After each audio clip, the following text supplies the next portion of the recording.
A crimson-sealed invitation lures Hercule Poirot to Ravenwood Manor's masquerade ball, where opulence masks a deadly secret.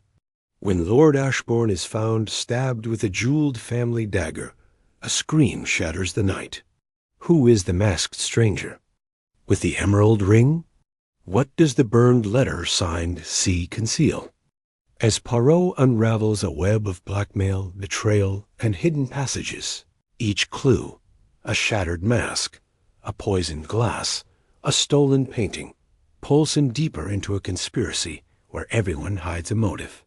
Will Poirot's little gray cells outwit a cunning killer before the final unmasking? Dive into a tale of suspense where every shadow holds a question and every answer reveals a darker truth. Chapter 1. The Crimson Invitation. The envelope arrived on a crisp autumn morning, its crimson wax seal gleaming like a drop of blood against the cream-colored paper. Hercule Poirot, seated at his polished mahogany desk in his London flat, turned it over in his manicured hands. The seal bore no crest, no initials, only a peculiar symbol, a coiled serpent swallowing its own tail. His gray eyes, sharp as a falcon's, narrowed. "Curio," he murmured, his Belgian accent clipping the word with precision. "Most curious indeed." Poirot sliced the envelope open with a silver letter opener, revealing a single card embossed with gold lettering. It was an invitation to a masquerade ball at Ravenwood Manor, the sprawling estate of Lord Reginald Ashbourne, a man whose name carried whispers of wealth, influence, and secrets. The event promised an evening of opulence, music, and mystery, set for the following evening. No signature adorned the card, only the same serpent seal pressed into the bottom corner. Poirot's lips twitched into a faint smile. A puzzle before. The game has even begun, he said to himself, tapping the card against his chin. Hercule Poirot does not decline such a challenge. By the next evening, Poirot found himself in a chauffeured car, winding through the misty moors of Yorkshire. The manor loomed ahead, its Gothic spires piercing the twilight sky like the jagged teeth of some ancient beast. Lanterns flickered along the gravel drive, casting golden halos on masked guests alighting from their carriages. Poirot adjusted his own mask, a sleek black domino that accentuated his meticulous mustache, and stepped into the chill air. His tailored evening suit, impeccable as always, shimmered faintly under the moonlight dot. The grand hall of Ravenwood Manor was a spectacle of decadence. Crystal chandeliers hung like frozen waterfalls, their light refracting across gilded walls and polished marble floors. Guests swirled in a kaleidoscope of silks and satins, their faces hidden behind masks of feathers, lace, and gemstones. A string quartet played a haunting waltz, the notes weaving through laughter and clinking glasses. Poirot, ever observant, noted the undercurrent of tension beneath the revelry, furtive glances, whispered exchanges, hands clutching champagne flutes a touch too tightly. He accepted a glass from a passing waiter, his eyes scanning the crowd. Lord Ashbourne, the host, was unmistakable despite his mask. A tall man with silver hair and a commanding presence, he stood near the grand staircase, his burgundy velvet coat adorned with gold braid. His mask, a lion's visage with amber jewels for eyes, seemed to roar silently over the assembly. Beside him stood a woman Poirot presumed to be Lady Beatrice Ashbourne, her gown a cascade of midnight blue, her mask adorned with peacock feathers. Her posture was rigid, her smile a practiced crescent that did not reach her eyes. Poirot sipped his champagne, his mind cataloguing details. The invitation had been too deliberate, too cryptic, to be a mere social summons. He sensed a purpose behind his presence here, though its shape remained elusive. As he moved through the crowd, a young man in a harlequin mask bumped into him, muttering an apology in a clipped, nervous tone. Poirot's gaze lingered on the man's hands calloused, not the hands of a gentleman, and the faint tremor in his fingers. Interesting, Poirot mused, filing the observation away. The evening progressed with dances and pleasantries, but Poirot's attention was drawn to a heated exchange near the library doors. Lord Ashbourne, his voice low but sharp, argued, with a masked figure in a cloak of emerald green. The stranger's gestures were animated, and Poirot caught the glint of a ring and emerald stone set in gold on their hand. Before he could approach, the stranger slipped through the crowd, vanishing into the shadows of a corridor. Ashbourne's face, briefly unmasked by anger, smoothed into composure as he returned to his guest's dot at precisely 10 o'clock. The quartet paused, and a gong resonated through the hall. Lord Ashbourne ascended the staircase to address the crowd. "My friends," he began, his voice rich and resonant, "tonight we celebrate not only revelry, but renewal. Ravenwood Manor stands as a testament to resilience, and I—" His words were cut short by a piercing scream from the library. The crowd froze, the air thick with dread.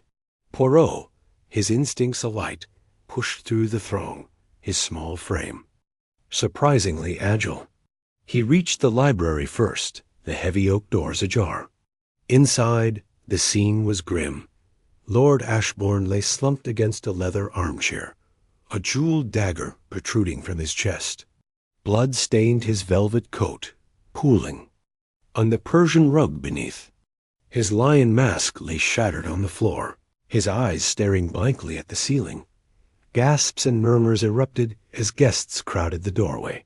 Lady Beatrice, her face pale beneath her mask, clutched the arm of a young woman in a silver gown likely their daughter, Eleanor.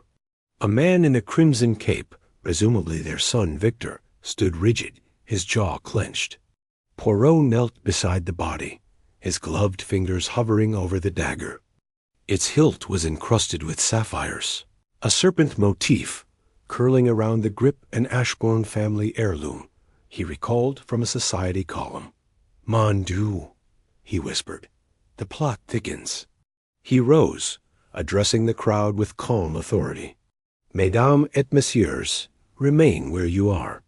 The police must be summoned, but first Hercule Poirot will examine this tragedy." His voice, though soft, carried an unshakable command. He turned to the butler, a gaunt man with trembling hands. "You, monsieur, ensure no one leaves the manor." Poirot's inspection of the scene was meticulous. The library was a cavern of bookshelves, their shadows dancing in the firelight. A crystal decanter of brandy sat on a side table, one glass half full, its rim smudged with lipstick. A single window was slightly ajar, admitting a draught that stirred the curtains. Poirot's eyes narrowed at the fireplace, where a charred scrap of paper lay among the ashes. He retrieved it with a pair of tongs, revealing a fragment of handwriting. "Must end tonight. See," Poirot repeated, his mind racing. The letter, the dagger, the masked stranger each, was a thread in an intricate tapestry. He turned to Lady Beatrice, who stood clutching her daughter. "Madame, this dagger it is of your family, oui?" Her lips tightened, but she nodded. "It has been in the Ashbourne vault for generations. Reginald kept it in his study, not here." Her voice was steady, but her eyes betrayed a flicker of fear. "And who had access to this study?" Poirot pressed, his tone gentle yet probing.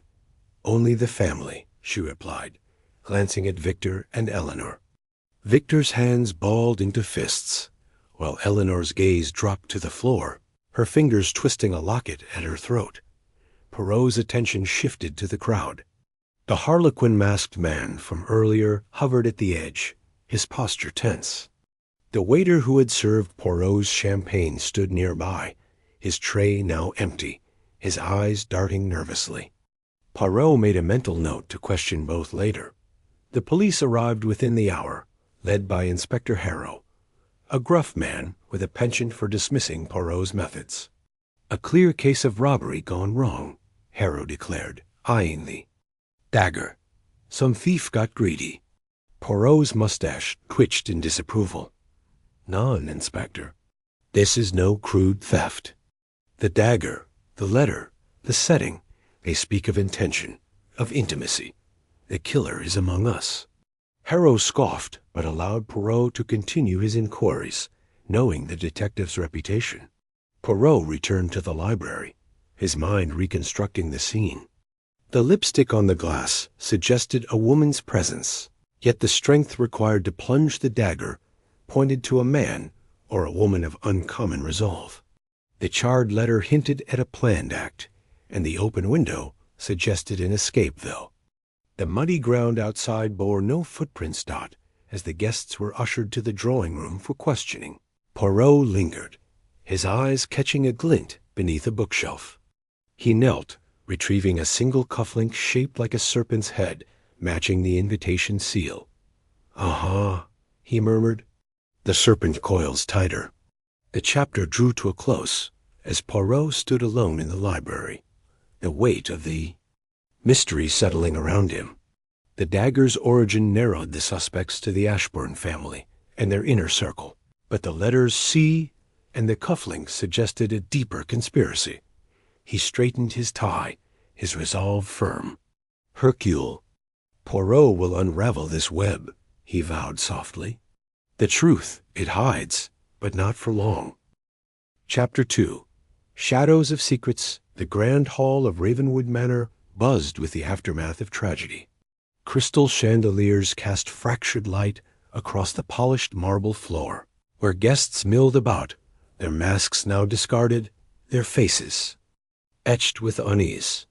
The air, once thick with the scent of jasmine and champagne, now carried the metallic tang of fear.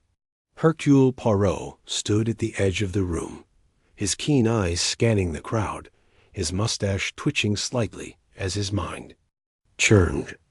Lord Reginald Ashbourne's murder had shattered the evening's revelry, and the jeweled dagger, its hilt gleaming with emeralds and sapphires, had pointed Poirot to a narrow circle of suspects, those tied to the Ashbourne family, bound by blood or secrets.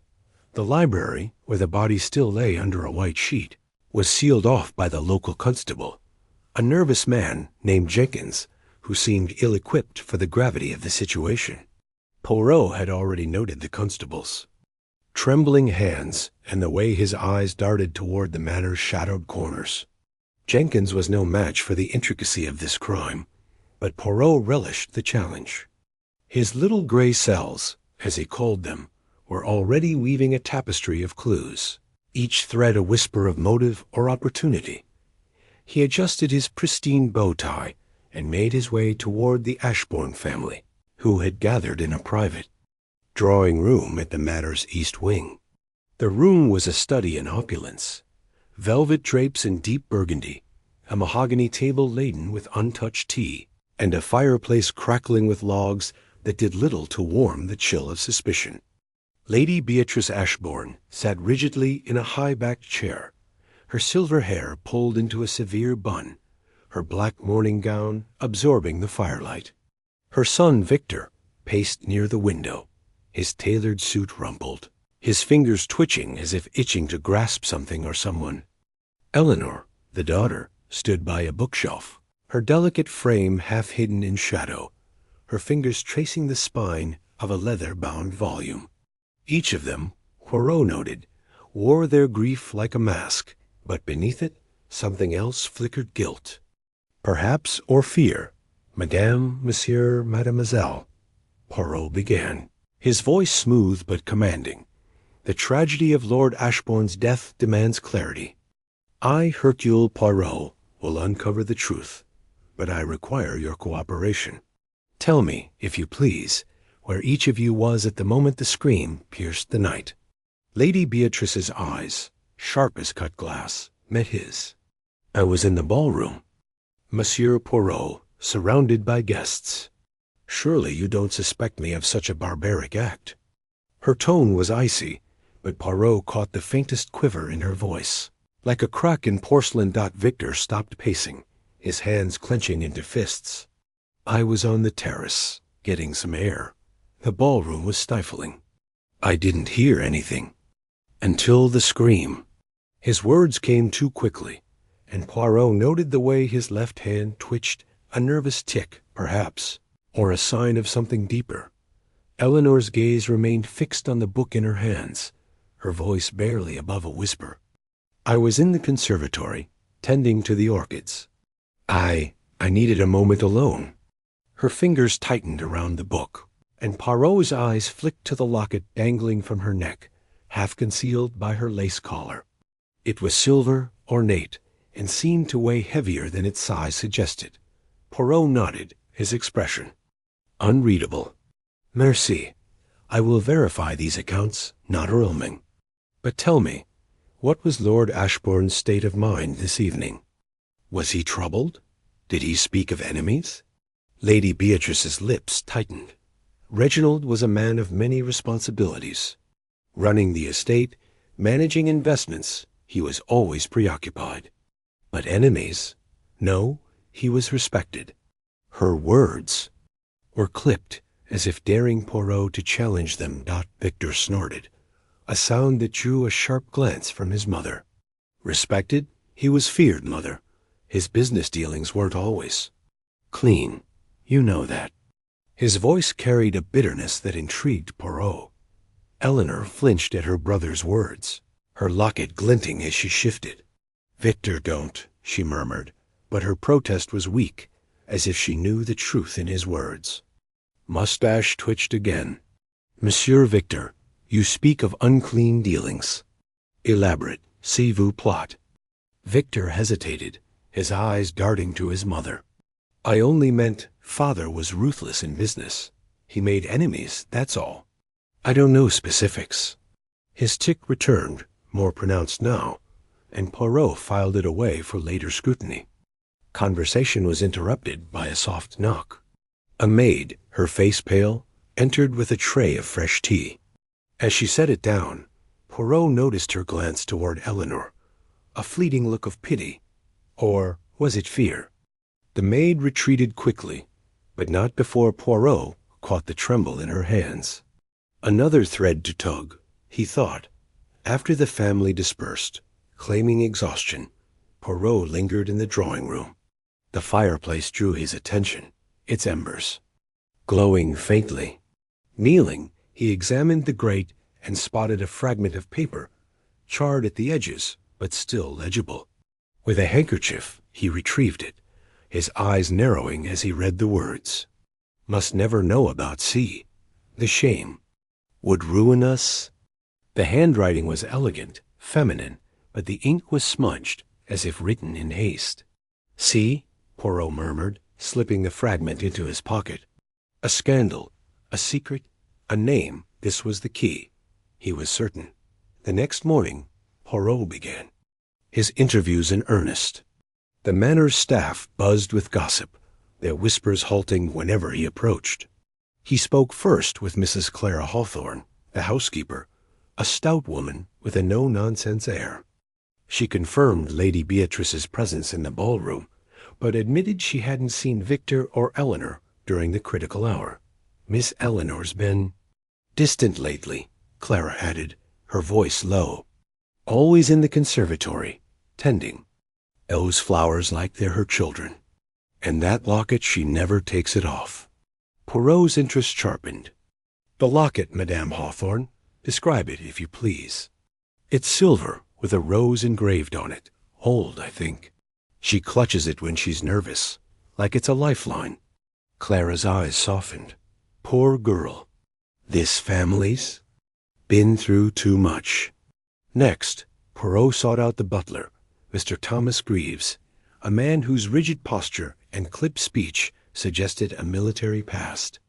Greaves claimed to have been overseeing the wine service in the ballroom, but his account of the evening's timeline was curiously vague. When pressed, he grew flustered, his hands smoothing his jacket repeatedly. I didn't see anything unusual, sir, he insisted, but Poirot noted the sweat beading on his brow. The morning's inquiries yielded little more, but Poirot's mind was alive with possibilities. The torn letter, the locket, Victor's tic. The maid's glance each was a piece of the puzzle, but the picture remained incomplete. He decided to explore the manor, hoping its walls might whisper secrets the family would not. Ravenwood Manor was a labyrinth of history, its corridors lined with portraits of stern-faced Ashbournes glaring down from gilded frames. Poirot wandered into the conservatory, where Eleanor had claimed to be during the murder. The air was humid, heavy with the scent of orchids and damp. Earth. Glass walls let in pale sunlight, illuminating rows of vibrant blooms. Poirot's eyes scanned the room, settling on a workbench cluttered with gardening tools and a small notebook. He opened it, finding meticulous sketches of plants, each labeled with Eleanor's precise handwriting. One page, however, was different. A hastily scrawled note. Sinos. I can't keep it hidden much longer. Poirot's pulse quickened. The same C as the letter in the fireplace. He pocketed the notebook, intending to confront Eleanor later. As he turned to leave, his foot brushed against something metallic beneath a table. Kneeling, he retrieved a small key, its head shaped like a rose matching the locket's design. A coincidence? Poirot thought not. His next stop was the terrace, where Victor had claimed to be. The stone balustrade overlooked the manor's sprawling gardens, now shrouded in morning mist. Poirot noticed scuff marks on the tiles, as if someone had paced frantically or fled. A cigarette butt lay in a corner, its brand foreign, not the kind smoked by the manor's staff or guests. Poirot tucked it into an envelope, his mind racing. Victor had not mentioned smoking, and the terrace was far from the library. Had he lied about his whereabouts? Returning indoors, Poirot encountered Lady Beatrice in the grand hall, overseeing the removal of the ball's decorations. Her composure was flawless, but her eyes betrayed a flicker of unease as Poirot approached. "Madame, a word," he said, his tone polite but firm. "This letter," he produced the charred fragment, watching her closely, "speaks of a scandal and a sea. What do you know of this?" Beatrice's face paled, but she recovered quickly. "I know nothing of it, Monsieur Poirot. Reginald handled his own correspondence. Perhaps it's a business matter."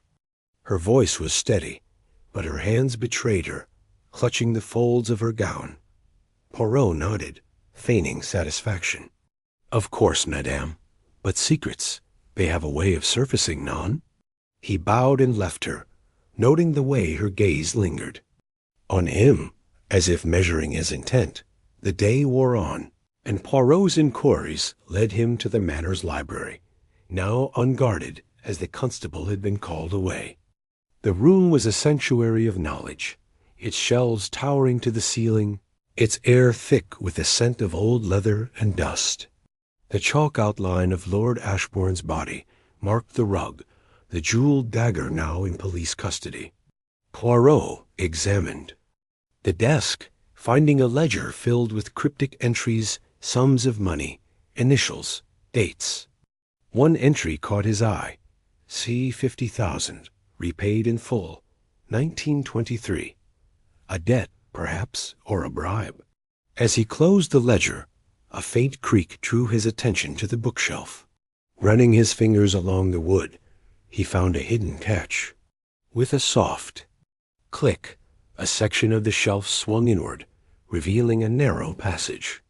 Poirot's lips curved into a smile. "Mon Dieu, the manor keeps its secrets well," he murmured, stepping into the darkness. The passage was damp, its walls mossy, leading to a small chamber beneath the manor. There, Poirot found a locked chest, its lock matching the rose-shaped key from the conservatory. He hesitated, aware that opening it without permission could complicate matters, but his curiosity was insatiable. The key turned smoothly, revealing a bundle of letters tied with a crimson ribbon. The topmost letter bore the same elegant handwriting as the fireplace fragment, addressed to "My dearest B. Beatrice." Poirot thought, his mind racing. The letter spoke of a forbidden love, a betrayal, and a child hidden from the world. C was mentioned again with a tone of desperation. C must never know the truth, or all is lost. Poirot replaced the letters, locking the chest. The pieces were falling into place, but the puzzle was far from complete. Who was C? A lover, a rival, a child. And how did this scandal tie to the jeweled dagger?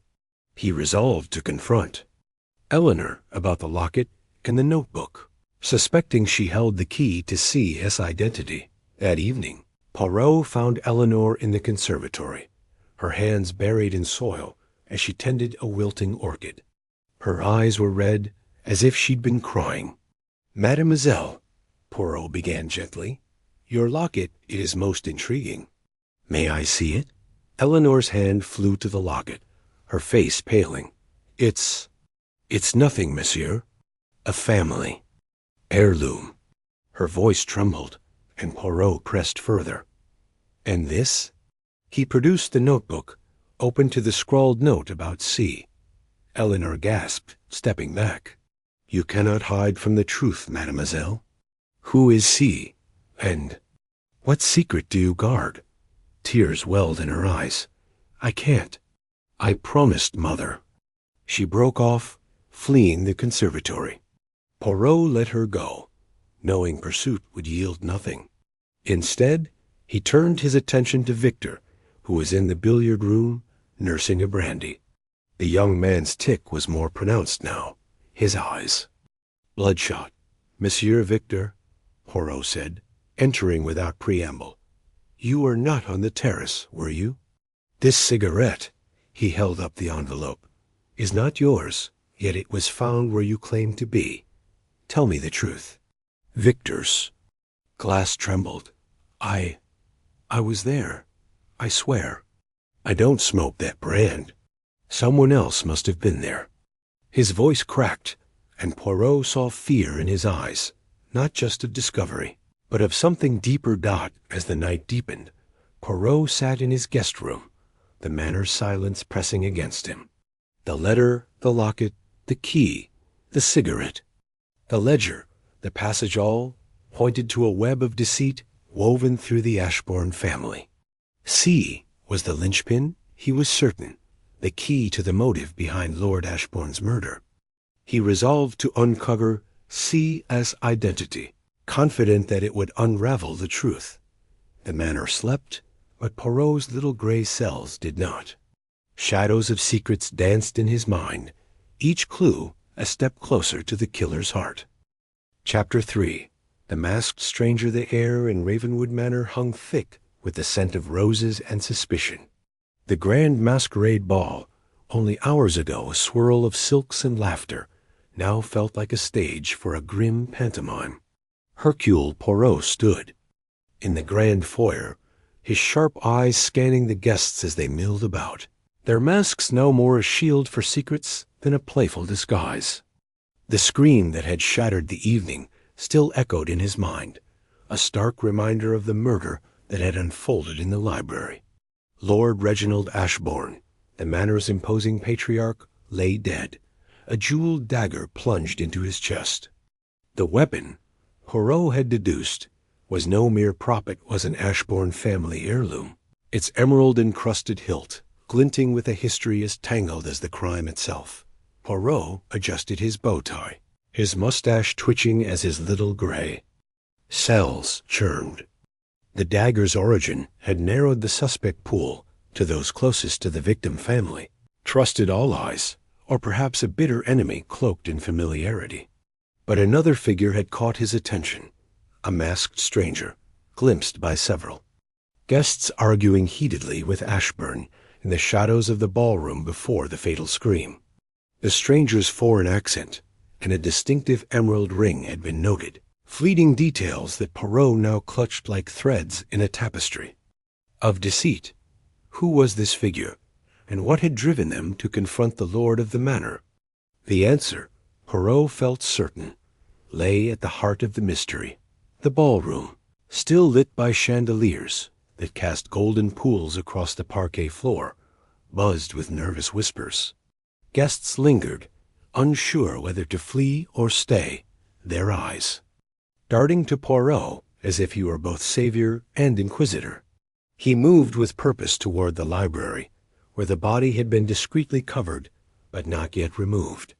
The police, led by the harried Inspector Grayson, were cordoning off the area, their heavy boots thudding against the polished wood. Poirot, however, had no intention of waiting for their plotting methods. The truth, he knew, hid in the details, the overlooked, the subtle, the human. "Inspector," Poirot said, his voice smooth yet commanding, as he approached the library's heavy oak doors. "I trust you have secured the scene, but I must examine it further. The smallest clue may illuminate the path to the killer." Grayson, a burly man with a perpetually furrowed brow, sighed. "Mr. Poirot, this is a police matter. We've got men searching the grounds, and yet," Poirot interjected, raising a manicured finger, "the killer may still be among us, non? The guests, the family, they are not phantoms who vanish into the night. Permit me to observe, and I shall share what I uncover." Grayson muttered something about meddling foreigners, but stepped aside. Poirot's reputation, it seemed, carried weight even in the English countryside. Slipping into the library, Poirot closed the door behind him, shutting out the clamor of the manor. The room was a sanctuary of dark mahogany and leather-bound books, their spines gleaming under the soft glow of a single lamp. Lord Ashbourne's body lay near the fireplace, a sheet draped over him, the jeweled dagger now in police custody. Poirot's eyes swept the scene, noting the overturned chair, the scattered papers, and the faint smudge of wax on the floor crimson, like the seal on his invitation. He crouched, his gloved fingers hovering over the wax.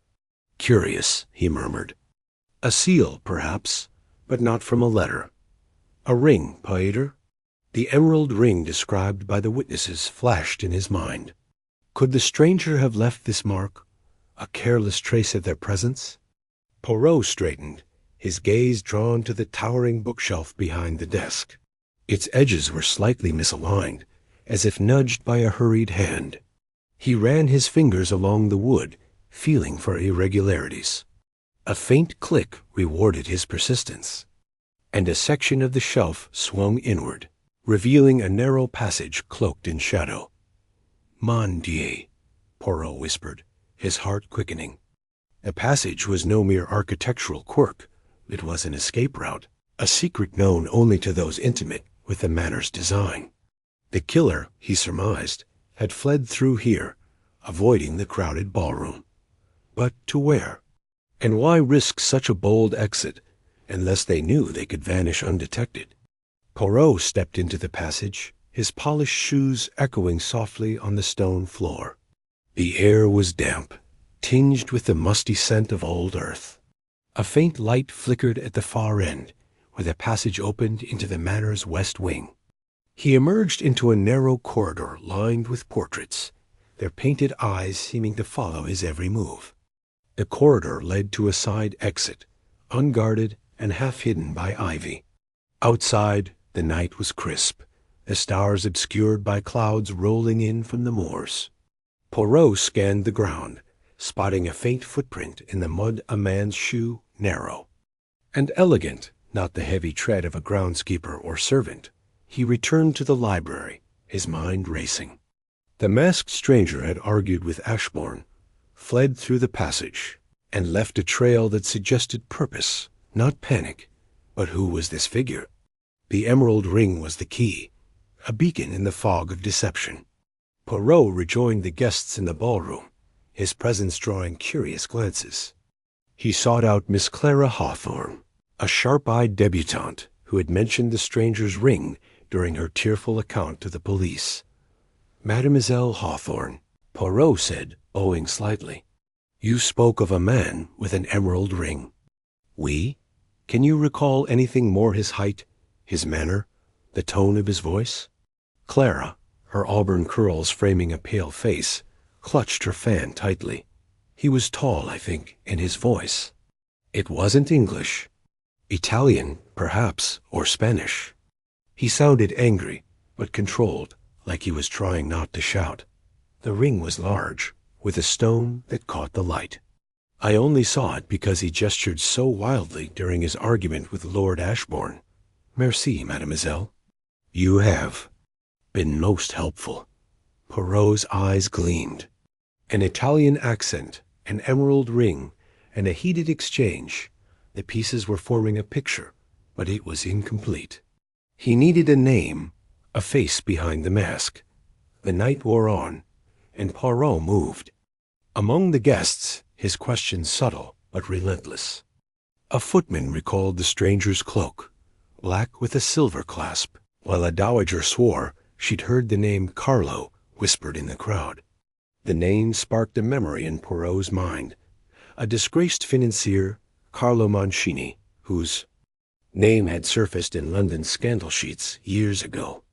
Mancini had been linked to Ashbourne through a failed investment scheme, one that had cost many their fortunes.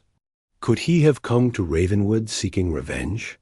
Poirot approached Lady Beatrice. Ashbourne, the widow, who stood by the grand staircase, her black gown a stark contrast to the festive masks around her. "Madame," he said, his tone gentle yet probing, "you knew of a man named Carlo Mancini? None? A former associate of your husband, perhaps?" Lady Beatrice's eyes flickered, but her composure held. "Mancini? A name from the past, Mr. Poirot. He and Reginald had dealings long ago, but they parted ways after disagreements. I haven't seen him in years." "And yet," Poirot said, his voice soft as velvet, "a man with his accent, his ring, was seen here tonight, arguing with your husband. You would not know of his presence, perhaps?" Her lips tightened, but she shook her head. "I was with the guests all evening. I saw no such man." Poirot nodded, his smile polite but unconvinced. Lady Beatrice was hiding something. Her quick glance toward the library betrayed her. He excused himself and sought out the Manor's butler, Mr. Hargreaves, a stoic figure who had served the Ashbournes for decades. "Mr. Hargreaves?" Poirot said, finding the butler in the servants' hall, polishing silver with mechanical precision. "You know every face that enters Ravenwood, masked or not. Tell me of a guest with an emerald ring, a foreign accent, perhaps a man named Carlo Mancini." Hargreaves paused, his cloth stilling. "I may have seen such a man, sir. He arrived late, his invitation marked with a crimson seal. He kept to the shadows, but I overheard him speaking to Lord Ashbourne near the library. Their voices were raised, though I couldn't catch the words." "And his ring?" Poirot pressed. "It was distinctive, sir. A large emerald set in gold. I noticed it when he handed me his cloak." Poirot's pulse quickened. "And where is this cloak now?" Hargreaves hesitated. "It was taken to the guest wing, sir, but I haven't seen it since." Poirot thanked the butler and made his way to the guest wing, his mind alight with possibilities. Mancini had been here, had argued with Ashbourne, and had fled through the hidden passage. But was he the killer, or merely a piece in a larger puzzle? The guest wing was quiet, its rooms locked, but Poirot's keen eye spotted a door slightly ajar. Inside, he found a cloak black, with a silver clasp tucked beneath a bed. A faint stain, dark and suspicious, marred its lining. Blood, or something else? He pocketed a thread from the cloak and returned to the ballroom, where the guests were, growing restless. The police had begun taking statements, but Poirot knew the truth lay beyond their grasp. Mancini was the key, but he was no longer among the guests. Had he slipped away through the passage, or was he still here, hiding behind another mask? Poirot's thoughts were interrupted by a commotion at the Manor's entrance. A groundskeeper, breathless and muddy, burst in, clutching a torn scrap of paper. "Found this by the west gate, sir," he gasped, handing it to Inspector Grayson. Poirot intercepted the note, his eyes narrowing as he read the scrawled words. "Meet me at midnight, CM. The initials confirmed it, Carlo Mancini. The note, crumpled and stained with dew, suggested a rendezvous that had gone awry. Poirot glanced at the grandfather clock in the foyer. It was nearing 1 a.m. The meeting had passed, and with it, perhaps, the chance to catch Mancini unawares. But Poirot was not one to let opportunity slip. He would set a trap, using the note as bait. He turned to Grayson. "Inspector, gather the guests in the ballroom. I have a theory, and I require the presence to test it. We shall see who among them knows more of this CM than they admit." As the guests assembled, Poirot's mind raced. Mancini was no phantom. He was a man with a motive, a past, and a ring that betrayed his presence. The hidden passage, the crimson wax, the torn note all pointed to a plan, carefully laid but imperfectly executed. Poirot would confront Mancini, but not directly. He would let the man's own secrets betray him, as they always did in the end. Ballroom grew silent as Poirot took the center, his small frame commanding the room. "Mesdames et messieurs," he began, his voice clear and deliberate. "A murder has been committed, but the killer believes they have outwitted us. They are mistaken. Tonight, we shall unmask not only a face but a truth. And it begins with a man who wears an emerald ring." A gasp rippled through the crowd. Poirot's eyes scanned the faces, searching for a flinch, a flicker of guilt. Somewhere among them, Mancini or his accomplice waited. The trap was set, and Hercule Poirot, with his little gray cells, was ready to spring it. Chapter 4. The alibi unravels. The air in Ravenwood Manor hung heavy with suspicion, the chandeliers casting long, wavering shadows across the polished mahogany floors. Hercule Poirot stood in the grand foyer, his small, precise hands clasped behind. His back, his mustache twitching faintly as his sharp eyes scanned the milling guests. The masquerade ball had ended hours ago, but the echo of that chilling scream still lingered, a ghostly reminder of Lord Reginald Ashbourne's murder in the library. The jeweled dagger, its hilt glinting with emeralds and sapphires, had been the family heirloom, a clue that had narrowed Poirot's focus to those closest to the victim.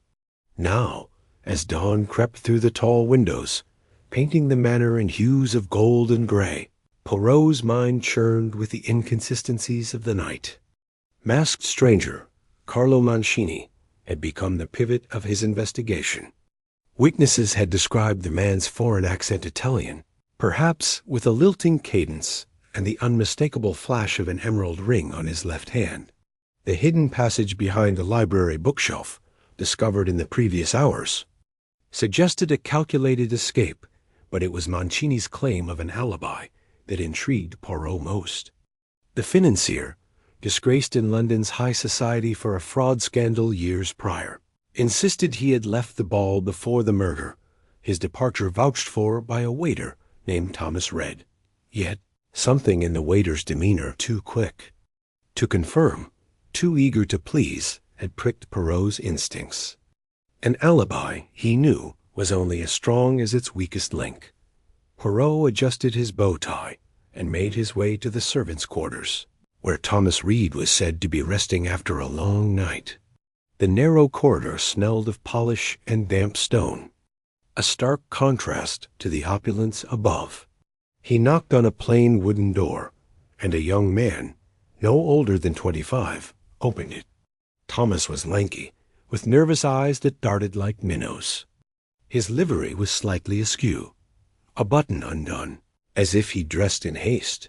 "Monsieur Reed," Poirot began, his voice smooth but firm, "I am Hercule Poirot, and I require a moment of your time regarding the events of last night." Thomas swallowed, his Adam's apple bobbing. "Of course, sir. I already told the inspector Mr. Mancini left before the scream. I saw him go myself." "Oui, so you say." Poirot's eyes gleamed, unyielding. "But permit me to clarify. At what precise moment did you see Monsieur Mancini depart?" And what was he wearing? Thomas hesitated, his fingers twisting the hem of his jacket. It was around 10, I think. Maybe a bit after. He was in his black mask, the one with gold trim. Had his cloak on, too. I was clearing glasses near the entrance when he passed. Poirot tilted his head, his expression unreadable. 10 o'clock, you say? And yet the ball was at its height then, non? The music, the dancing. How curious that you, a busy waiter, noticed one guest among hundreds. Thomas flushed, his ears reddening. I just happened to see him, sir. He's a noticeable sort, with that accent and all. Indeed? Poirot stepped closer, his voice dropping to a near whisper. And you are certain it was Mancini? Not another man in a similar mask? The lighting, it was dim. Was it not? The waiter's eyes flickered, and Poirot caught the briefest tremor in his jaw. I'm sure, sir, it was him. Poirot nodded, as if satisfied, but his mind was alight. The boy was lying, or, at the very least, concealing something. He thanked Thomas and left, his polished shoes clicking against the stone floor. The alibi was too convenient, too neatly packaged. Poirot's next stop was the ballroom, where the guest list lay under the watchful eye of Inspector Hargreaves, a gruff man with a penchant for cigars and a distrust of Poirot's fancy methods. The ballroom was a chaos of overturned champagne flutes and scattered feathers from discarded masks. Hargreaves stood by a table, flipping through a leather-bound ledger. Poirot, he grunted, not looking up. Found anything, or are you still chasing shadows? Poirot smiled thinly. Shadows, Inspector, often reveal what the light conceals. May I see the guest list? Hargreaves slid the ledger across the table. Be my guest, but it's all in order. Every name accounted for. Poirot's fingers traced the elegant script, his eyes scanning the names.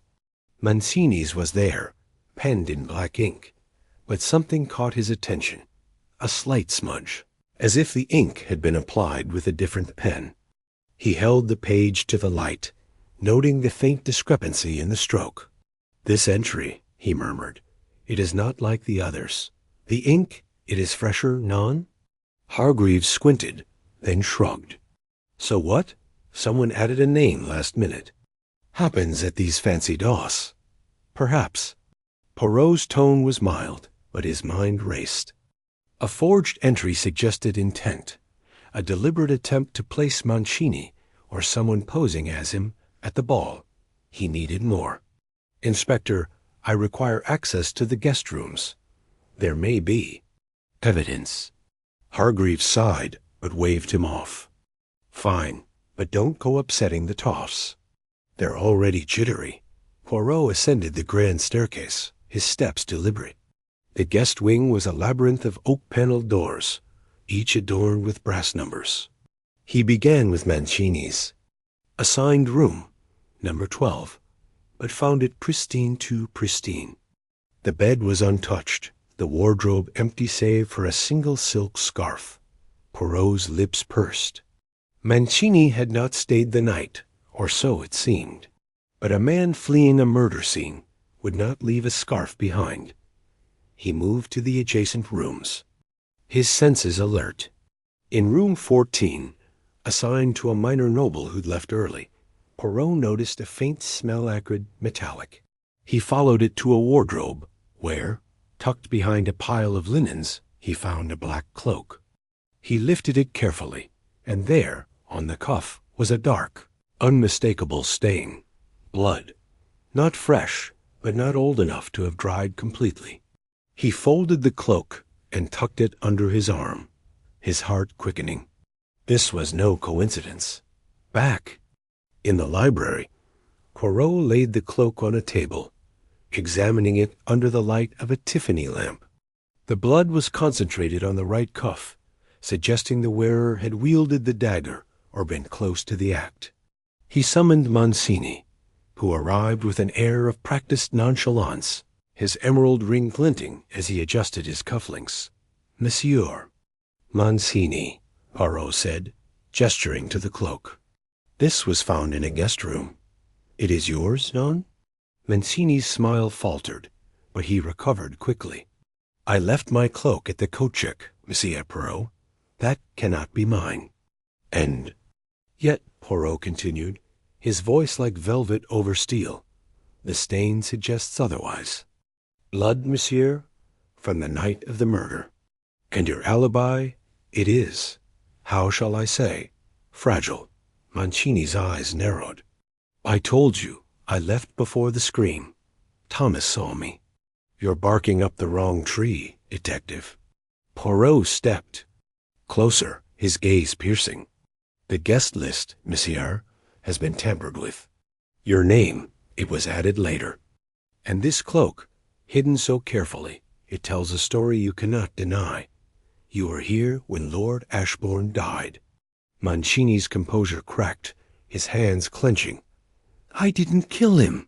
Yes, I was here longer than I said, but I didn't touch him. I argued with him. That's all. He owed me money debts from years ago. I left him alive. Poirot tilted his head, considering. Mancini's desperation rang true, but only partially. The man was hiding something, perhaps not the murder itself, but a piece of the puzzle. And who else was with you, monsieur? You did not act alone. Mancini's jaw tightened, but he said nothing. Poirot let the silence stretch, knowing it would weigh heavier than any question. Finally, Mancini muttered, I don't know who killed him, but I saw someone else in the library, a shadow, moving fast. I thought it was a servant. A shadow, Poirot repeated, his tone skeptical. Convenient, non? But we shall see. He dismissed Mancini and turned his attention to the cloak, running his fingers along the seams. A small tear near the hem revealed a scrap of paper, folded tightly. He unfolded it to find a single word scrawled in haste. C, the same initial from the torn letter in the fireplace. Poirot's pulse quickened. The threads were converging, but the pattern remained elusive. He sought out Thomas Reed again, this time in the kitchen, where the waiter was scrubbing pots with a fervor that suggested avoidance. Poirot leaned against the counter, his presence commanding despite his small stature. Monsieur Reed, your memory, it is selective, I think. Tell me, who paid you to confirm Mancini's departure? Thomas dropped a pot, the clang echoing. No one paid me. I swear it. Poirot's eyes softened, but only slightly. Mon ami, lies are like poorly tied knots. They unravel under pressure. You saw Mancini later than you claim. And this you know of whom I speak. Thomas's face paled, his hands trembling. I don't know any C, but someone did ask me to say Mancini left early. A lady. She didn't give her name, just slipped me a few pounds. A lady, Poirot mused. Describe her. Chapter 4. The alibi unravels. The air in Ravenwood Manor hung heavy with suspicion, the chandeliers casting long, wavering shadows across the polished mahogany floors. Hercule Poirot stood in the grand foyer, his small, precise hands clasped behind. His back, his mustache twitching faintly as his sharp eyes scanned the milling guests. The masquerade ball had ended hours ago, but the echo of that chilling scream still lingered, a ghostly reminder of Lord Reginald Ashbourne's murder in the library. The jeweled dagger, its hilt glinting with emeralds and sapphires, had been the family heirloom, a clue that had narrowed Poirot's focus to those closest to the victim. Now, as dawn crept through the tall windows, painting the manor in hues of gold and gray, Poirot's mind churned with the inconsistencies of the night. Masked stranger Carlo Mancini had become the pivot of his investigation. Witnesses had described the man's foreign accent Italian, perhaps with a lilting cadence and the unmistakable flash of an emerald ring on his left hand. The hidden passage behind the library bookshelf, discovered in the previous hours, suggested a calculated escape, but it was Mancini's claim of an alibi, that intrigued Poirot most. The financier, disgraced in London's high society for a fraud scandal years prior, insisted he had left the ball before the murder, his departure vouched for by a waiter named Thomas Red. Yet something in the waiter's demeanor too quick to confirm, too eager to please, had pricked Poirot's instincts. An alibi, he knew, was only as strong as its weakest link.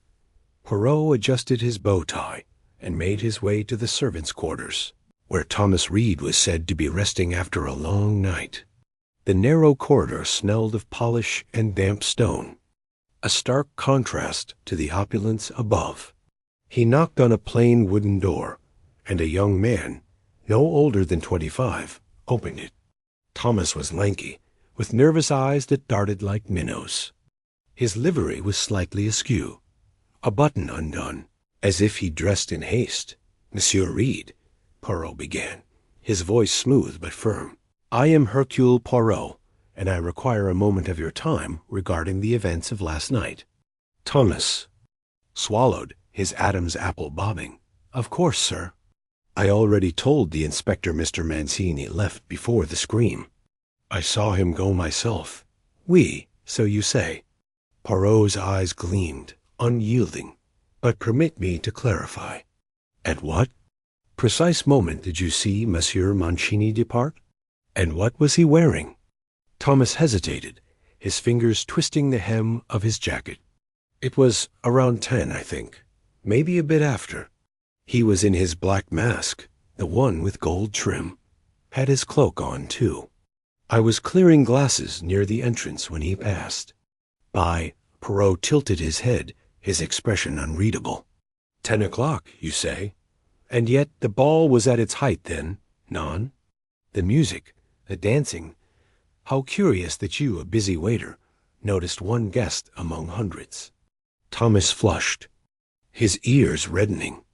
I just happened to see him, sir. He's a noticeable sort, with that accent and all." "Indeed?" Poirot stepped closer, his voice dropping to a near whisper. "And you are certain it was Mancini? Not another man in a similar mask? The lighting, it was dim, was it not?" The waiter's eyes flickered, and Poirot caught the briefest tremor in his jaw. "I'm sure, sir, it was him." Poirot nodded, as if satisfied, but his mind was alight. The boy was lying, or, at the very least, concealing something.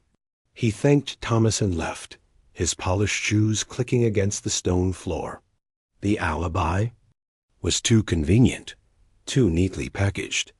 Poirot's next stop was the ballroom, where the guest list lay under the watchful eye of Inspector Hargreaves, a gruff man with a penchant for cigars and a distrust of Poirot's fancy methods. The ballroom was a chaos of overturned champagne flutes and scattered feathers from discarded masks. Hargreaves stood by a table, flipping through a leather-bound ledger. "Poirot," he grunted, not looking up. "Found anything, or are you still chasing shadows?" Poirot smiled thinly. "Shadows, Inspector, often reveal what the light conceals." "May I see the guest list?" Hargreaves slid the ledger across the table. "Be my guest, but it's all in order. Every name accounted for." Poirot's fingers traced the elegant script, his eyes scanning the names. Mancini's was there, penned in black ink, but something caught his attention, a slight smudge, as if the ink had been applied with a different pen. He held the page to the light, noting the faint discrepancy in the stroke. "This entry," he murmured, "it is not like the others. The ink, it is fresher, non?" Hargreaves squinted, then shrugged. "So what? Someone added a name last minute. Happens at these fancy doss. Perhaps." Poirot's tone was mild, but his mind raced. A forged entry suggested intent, a deliberate attempt to place Mancini, or someone posing as him, at the ball. He needed more. "Inspector, I require access to the guest rooms. There may be evidence." Hargreaves sighed, but waved him off. "Fine, but don't go upsetting the toffs. They're already jittery. Poirot ascended the grand staircase, his steps deliberate. The guest wing was a labyrinth of oak-paneled doors, each adorned with brass numbers. He began with Mancini's assigned room, number 12, but found it pristine too pristine. The bed was untouched, the wardrobe empty save for a single silk scarf. Poirot's lips pursed. Mancini had not stayed the night, or so it seemed. But a man fleeing a murder scene would not leave a scarf behind. He moved to the adjacent rooms, his senses alert. In room 14, assigned to a minor noble who'd left early, Poirot noticed a faint smell acrid metallic. He followed it to a wardrobe, where, tucked behind a pile of linens, he found a black cloak. He lifted it carefully, and there, on the cuff, was a dark, unmistakable stain.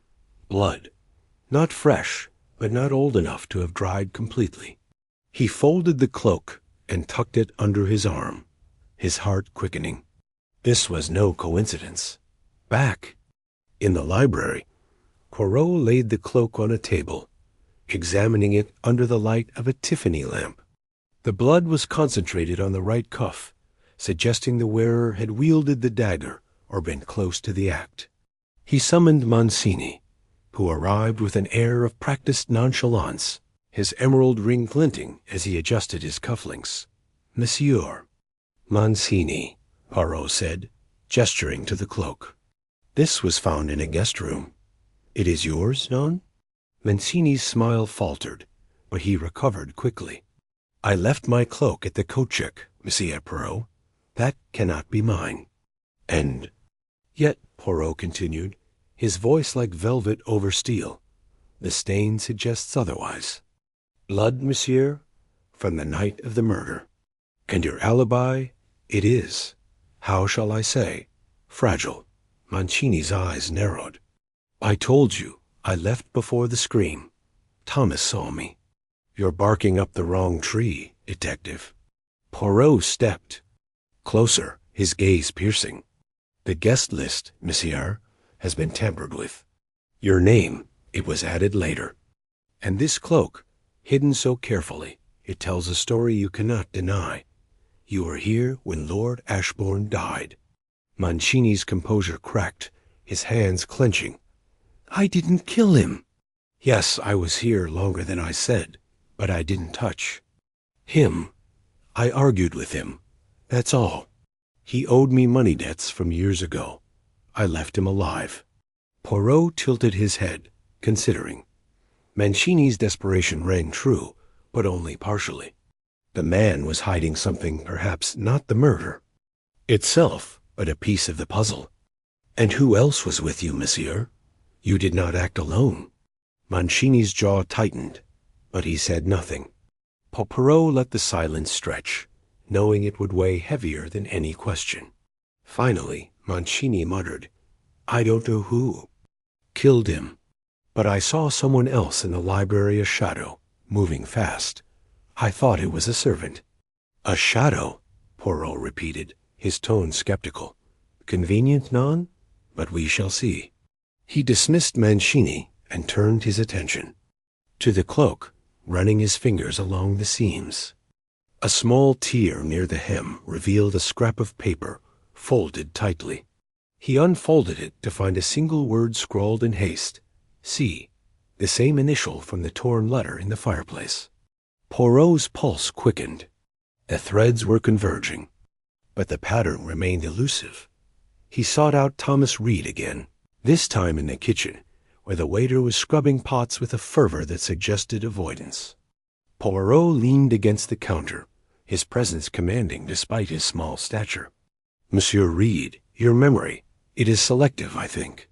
Tell me, who paid you to confirm Mancini's departure?" Thomas dropped a pot, the clang echoing. "No one paid me." "I swear it." Poirot's eyes softened, but only slightly. "Mon ami, lies are like poorly tied knots. They unravel under pressure. You saw Mancini later than you claim. And this you know of whom I speak." Thomas's face paled, his hands trembling. I don't know any C, but Someone did ask me to say Mancini left early. A lady. She didn't give her name, just slipped me a few pounds. A lady, Poirot mused. Describe her. Chapter 5.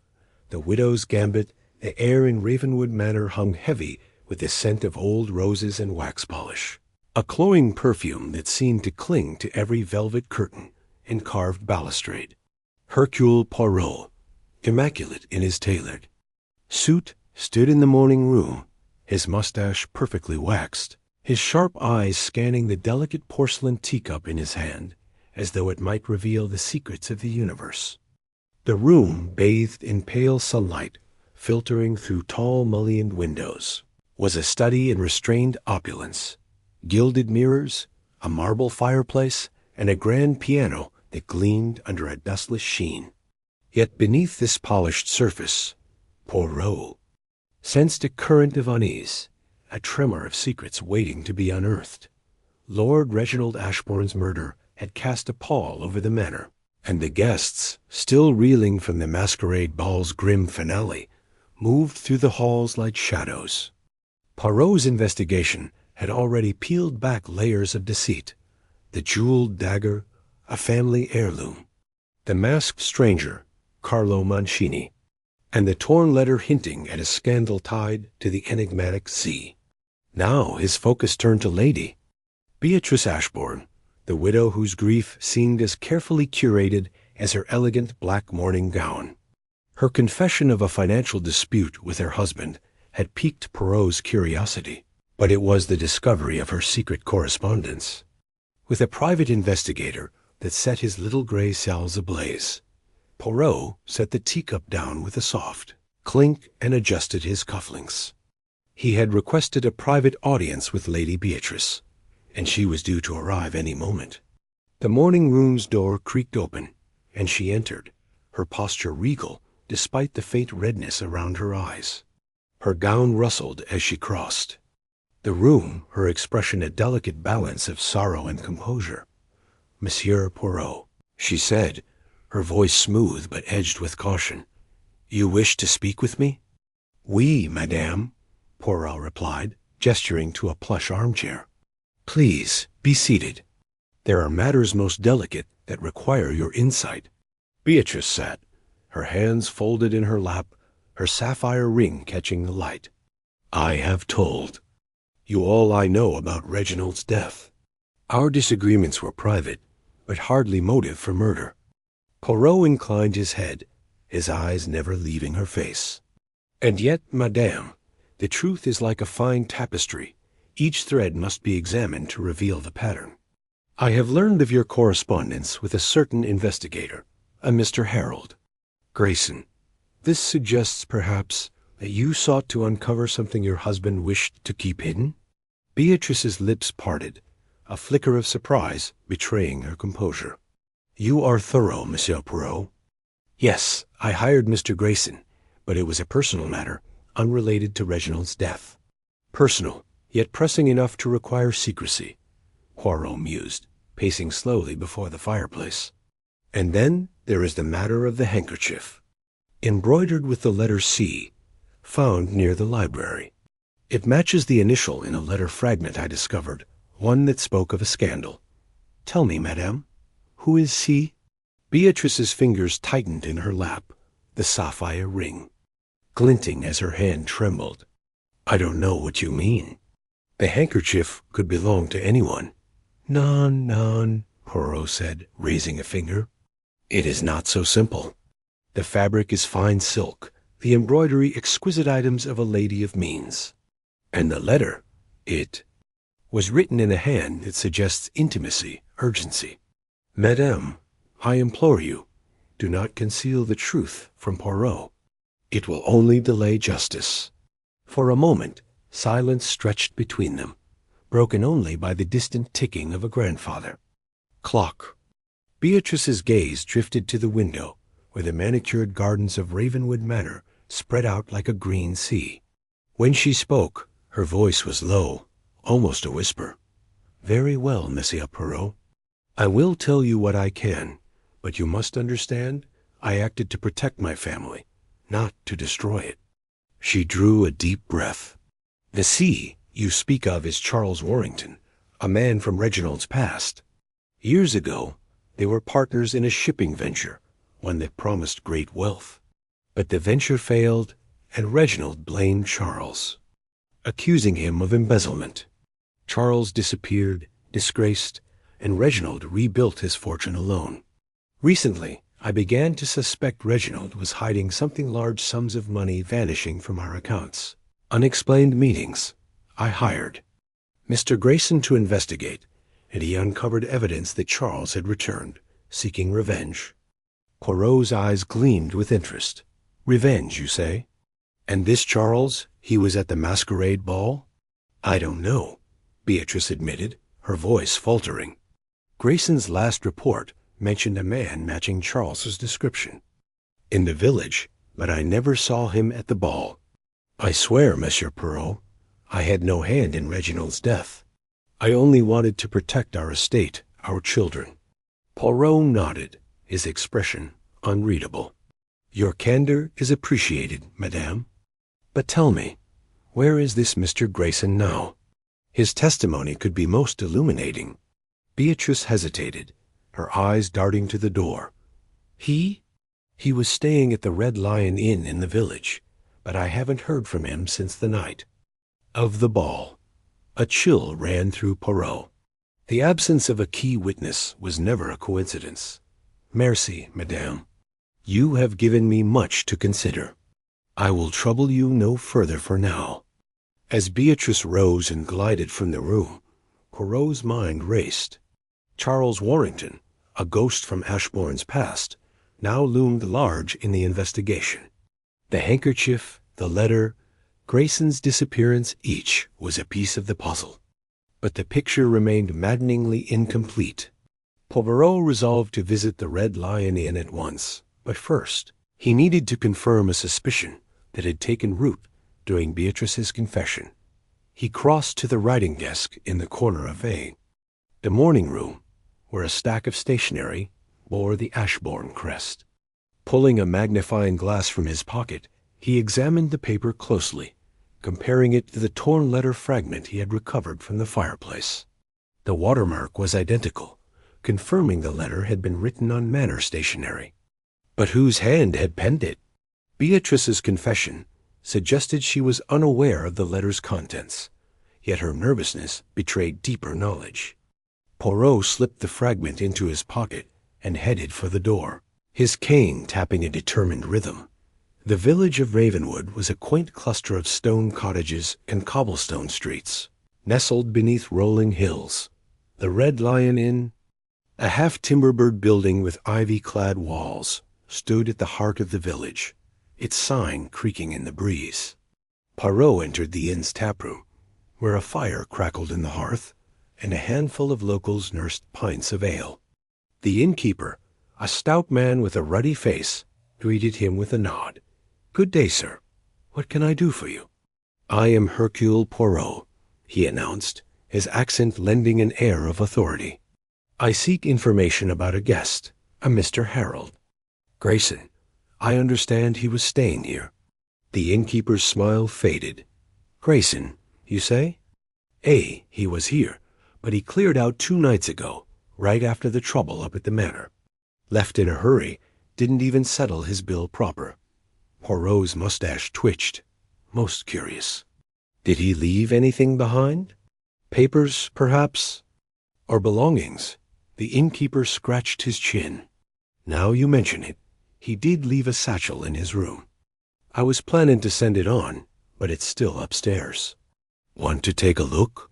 "Oui, if you please," Poirot said, following the innkeeper up a narrow staircase to a small, sparsely furnished room. The satchel, a warm leather bag, sat on a chair by the window. Poirot opened it carefully, revealing a notebook, a fountain pen, and a bundle of letters tied with string. The notebook was filled with Grayson's meticulous handwriting, detailing his investigation into Charles Warrington's movements.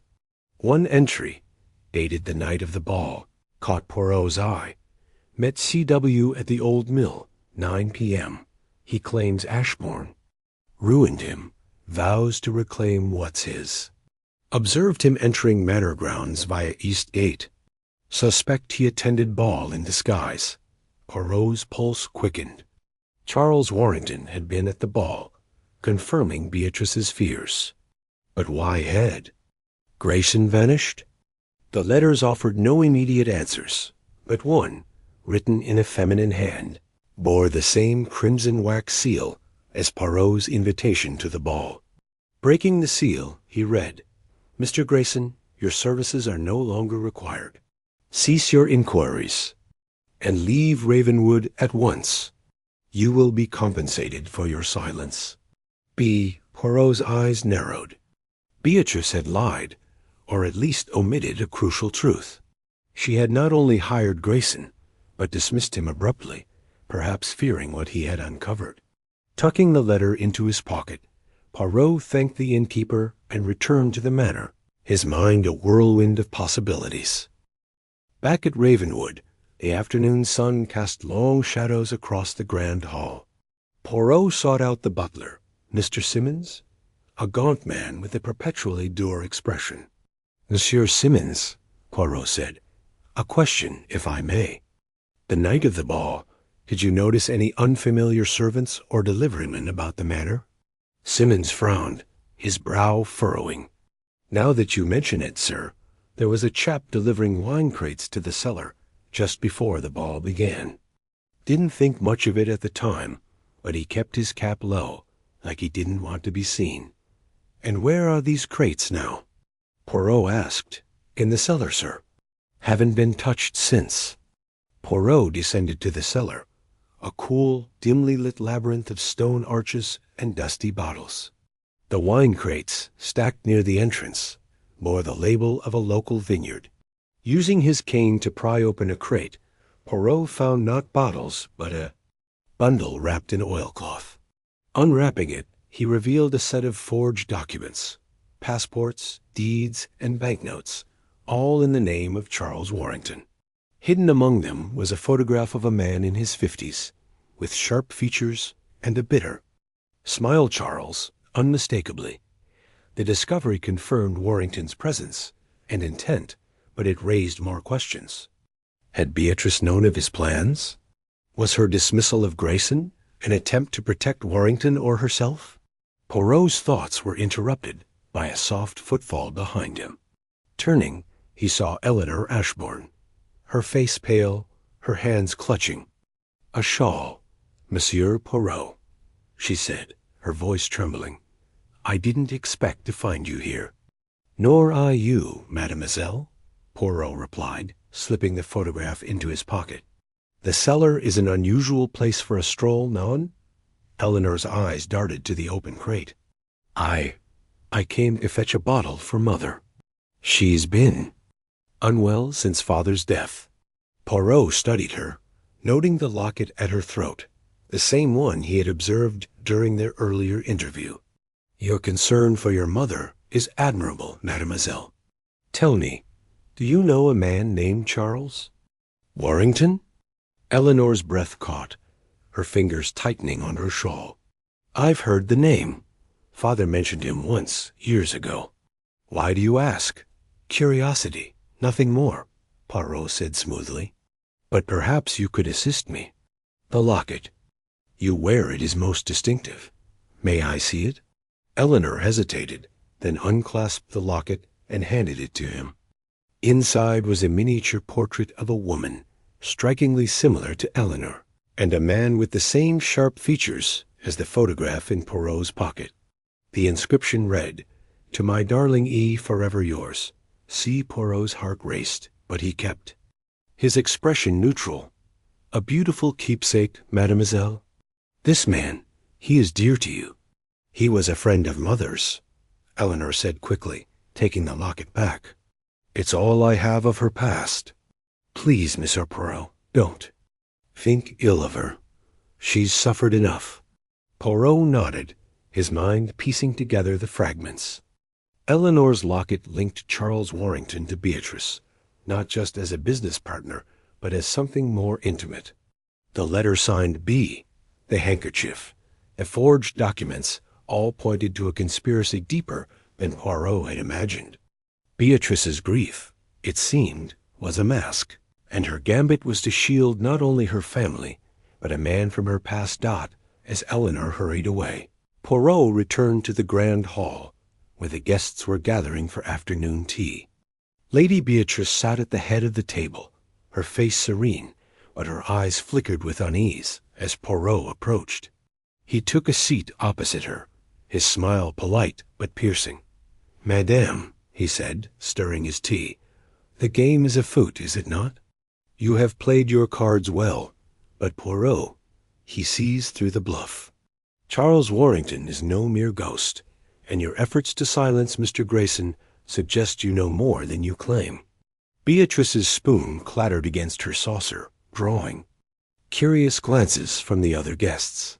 "Monsieur Poirot, I don't know what you're implying." "None, madame," Poirot interrupted, his voice low but firm.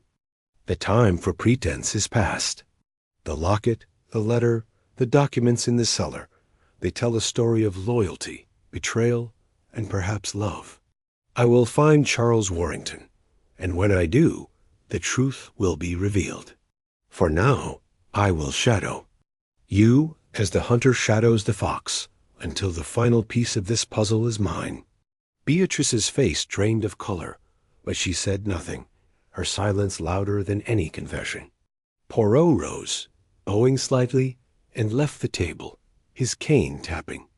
A steady rhythm. The widow's gambit had been bold, but Poirot was determined to outplay her. Charles Warrington was the key, and Poirot would not rest until he had unlocked every secret Ravenwood Manor held as he stepped into the fading light of the afternoon. Poirot felt the weight of the case pressing upon him, but his resolve was unshaken. The little gray cells were at work, and soon the intricate crime would unravel, thread by crimson thread. Chapter 6. The garden conspiracy. The air at Ravenwood Manor hung heavy with the scent of roses, their petals glowing under the late afternoon sun as Hercule Poirot stepped into the sprawling gardens.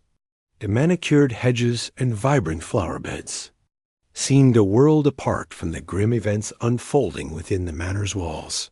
Yet Poirot knew that secrets often hid in the most beautiful places. His polished shoes crunched softly on the gravel path as he moved deeper into the greenery, his mind sharp, his little gray cells humming with purpose. Lord Reginald Ashbourne's murder was no simple crime of passion. It was a tapestry of motives, woven with threads of greed, betrayal, and carefully guarded lies. The garden, he suspected, held the key to unraveling it.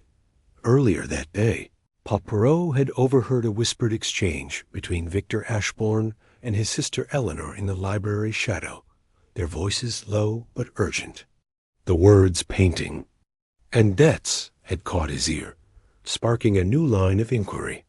The Ashbourne family was teetering on the edge of financial ruin, a fact Lady Beatrice had artfully dodged during her interview. Yet the mention of a rare painting once stolen years ago suggested a deeper motive. Ashbourne's death, Poirot reasoned, was not merely personal, but tied to something tangible, something valuable enough to kill for. The garden, with its secluded corners and hidden alcoves, was the perfect place for clandestine meetings, and Poirot was determined to uncover what secrets it held as he rounded a corner. The rose garden came into view, its crimson blooms vibrant against the emerald foliage.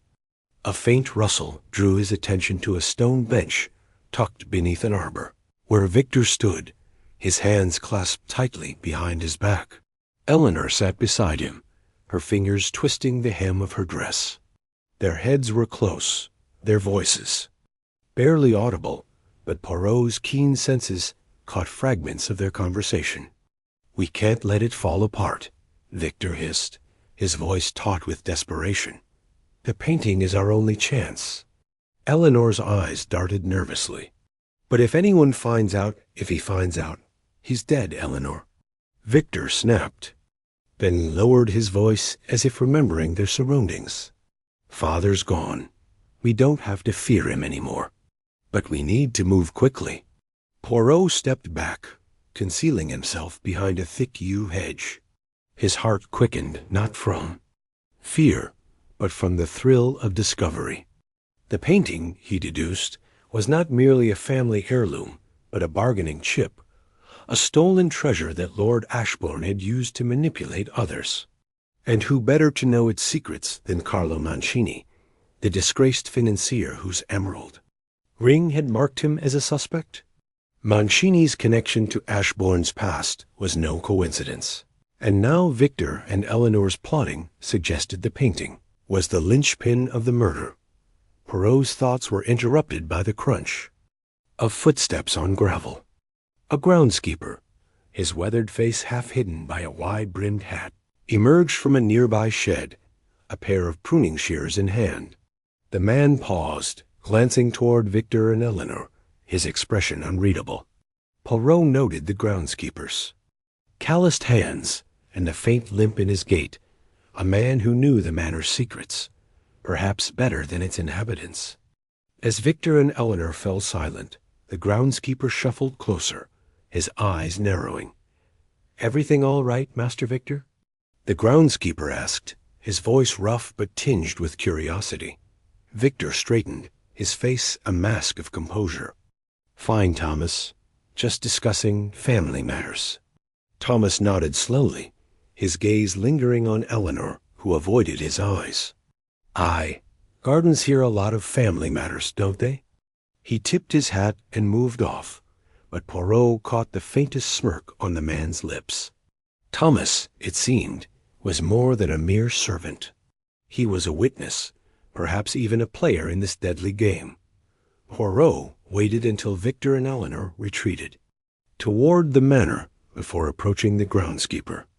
Thomas was clipping a rosebush with deliberate care, his movements steady but his eyes alert. Poirot cleared his throat, adopting the air of a curious guest. "Bonjour, monsieur," Poirot began, his voice smooth as velvet. "The gardens of Ravenwood are truly magnifique. You must take great pride in your work." Thomas grunted, barely glancing up. "Keeps me busy. Roses don't tend themselves." "Indeed," Poirot said, his eyes scanning the man's weathered hands. "And such a large estate must hold many secrets, non? Perhaps you have seen things, heard things, that others overlook?" Thomas's shears paused mid-snip. He turned, his gaze sharp. "You're that detective, ain't you? The one poking about the master's death." Poirot inclined his head. "Hercule Poirot, at your service." "I seek only the truth, monsieur." "Thomas, and I believe you may have seen something of interest on the night of the masquerade." Thomas hesitated, his fingers tightening on the shears. "I see plenty, but I don't meddle. My job's the garden, not the manor's dramas. Yet dramas spill into gardens, do they not?" Poirot pressed, his tone gentle but insistent. "A scream, a shadow, a figure near the library, such. Things do not escape a man with eyes as keen as yours." The groundskeeper's jaw tightened, and for a moment Poirot thought he would retreat into silence. But then Thomas leaned closer, his voice dropping to a near whisper. "I saw Miss Eleanor that night, skulking near the library window just before the scream. She looked spooked, like she'd seen a ghost. Didn't stay long, ran off toward the roses." Poirot's mind raced. Eleanor near the library, moments before her father's death? Her secretive demeanor and the locket she guarded so fiercely took on new significance. "And did you see anyone else?" he asked. "A man, perhaps, with a foreign accent or an emerald ring." Thomas shook his head. "No one like that. But I heard voices, angry ones, coming from the library earlier. Couldn't make out the words, but the master was in a right state. Then it went quiet till the scream." "Merci, Monsieur Thomas," Poirot said, his mind already piecing together the timeline. "Your memory is most valuable." As Thomas returned to his roses, Poirot wandered deeper into the garden, his thoughts circling the painting. If it was stolen, As Victor's words suggested, it could be the motive for Ashbourne's murder. But why kill him now, when the painting had been in his possession for years? And how did Eleanor's presence near the library fit into the puzzle? The groundskeeper's testimony placed her at the scene, but her nervous demeanor suggested fear rather than guilt. Poirot needed something tangible to connect the dots. The garden path led to a secluded alcove, where a small fountain bubbled softly, its stone cherubs glistening with dew. Beside it stood a greenhouse, its glass panels fogged with condensation. Poirot's curiosity piqued. A greenhouse was a place of cultivation, but also of concealment. He pushed open the door, the humid air enveloping him like a warm embrace. Inside, rows of exotic plants thrived: orchids, ferns, and a cluster of vibrant blooms he didn't recognize. A faint chemical scent lingered, not unlike the traces he'd noted near the library's hidden passage dot at the far end of the greenhouse. A workbench was cluttered with gardening tools, vials, and a worn notebook. Poirot's eyes narrowed as he approached. The notebook's pages were filled with meticulous sketches of plants, their properties annotated in a precise hand. One entry caught his attention: Nerium oleander. The sketch showed a delicate pink flower, but the notes beside it were chilling. Highly toxic. Leaves and stems contain cardiac glycosides.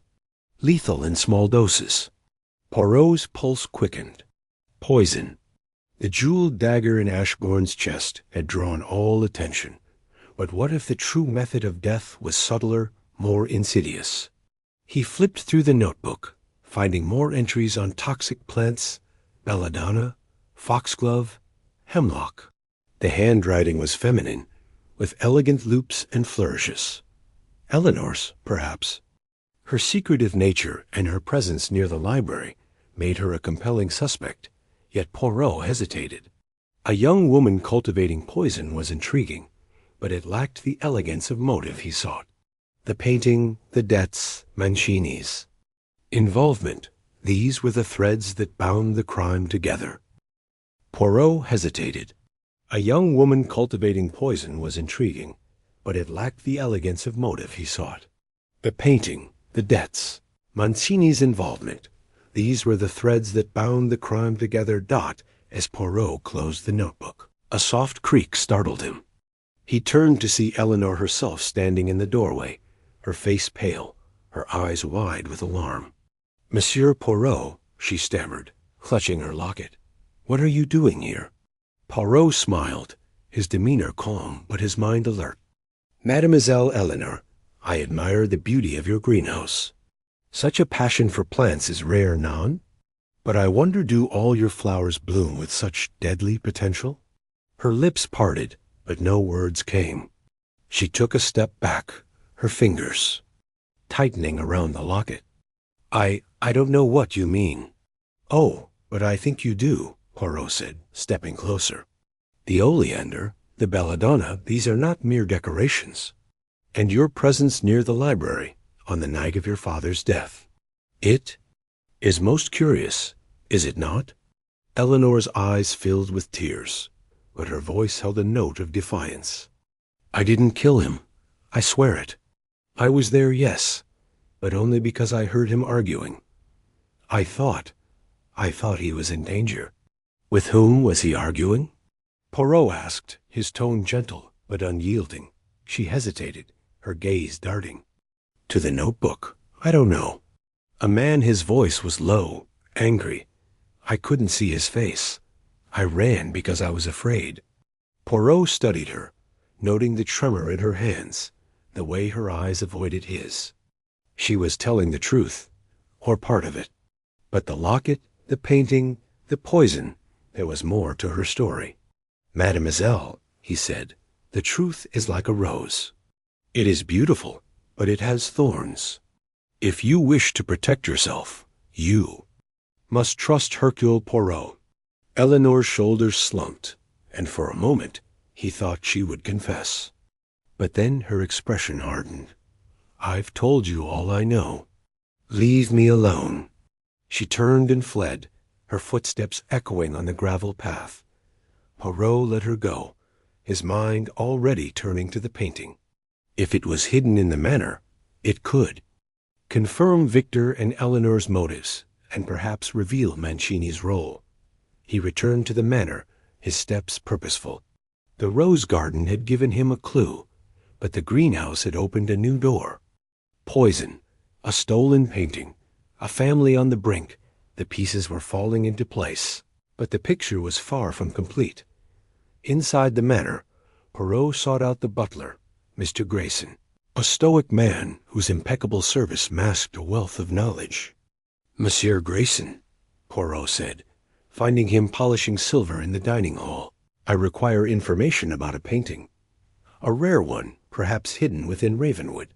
You have served the Ashburns for many years, oui? You must know of such treasures." Grayson's hands paused, his eyes flickering with unease. "A painting, sir? The manor has many, but none I'd call hidden. Lord Ashbourne was particular about his collection."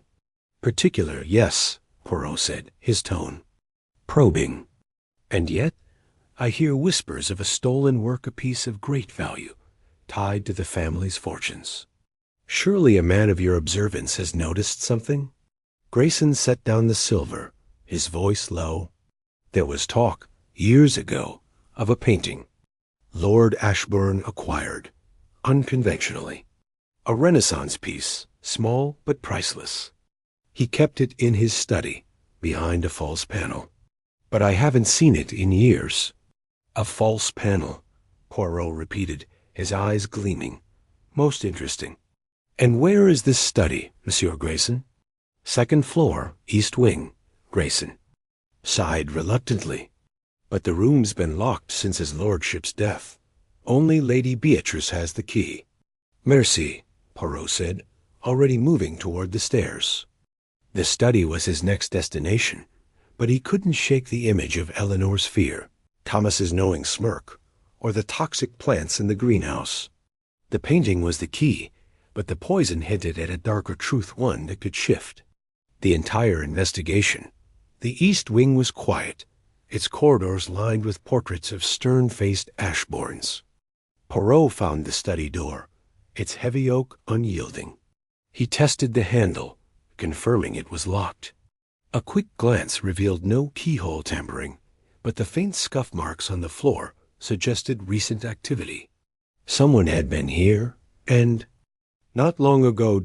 As he pondered his next move, a shadow moved at the corridor's end. Carlo Mancini, his emerald ring glinting in the dim light, emerged from a side room.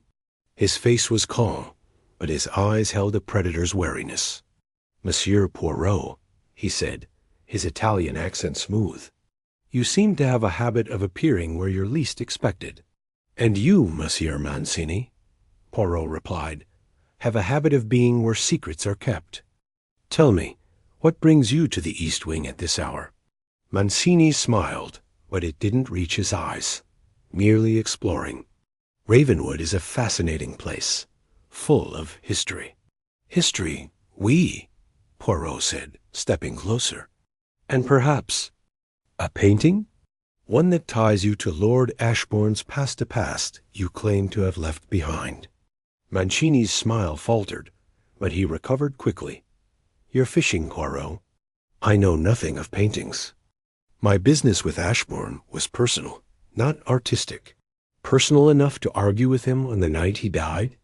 Poirot pressed. "Or to wear a mask to conceal your presence?" Mancini's jaw tightened, but before he could respond, a crash echoed from the study.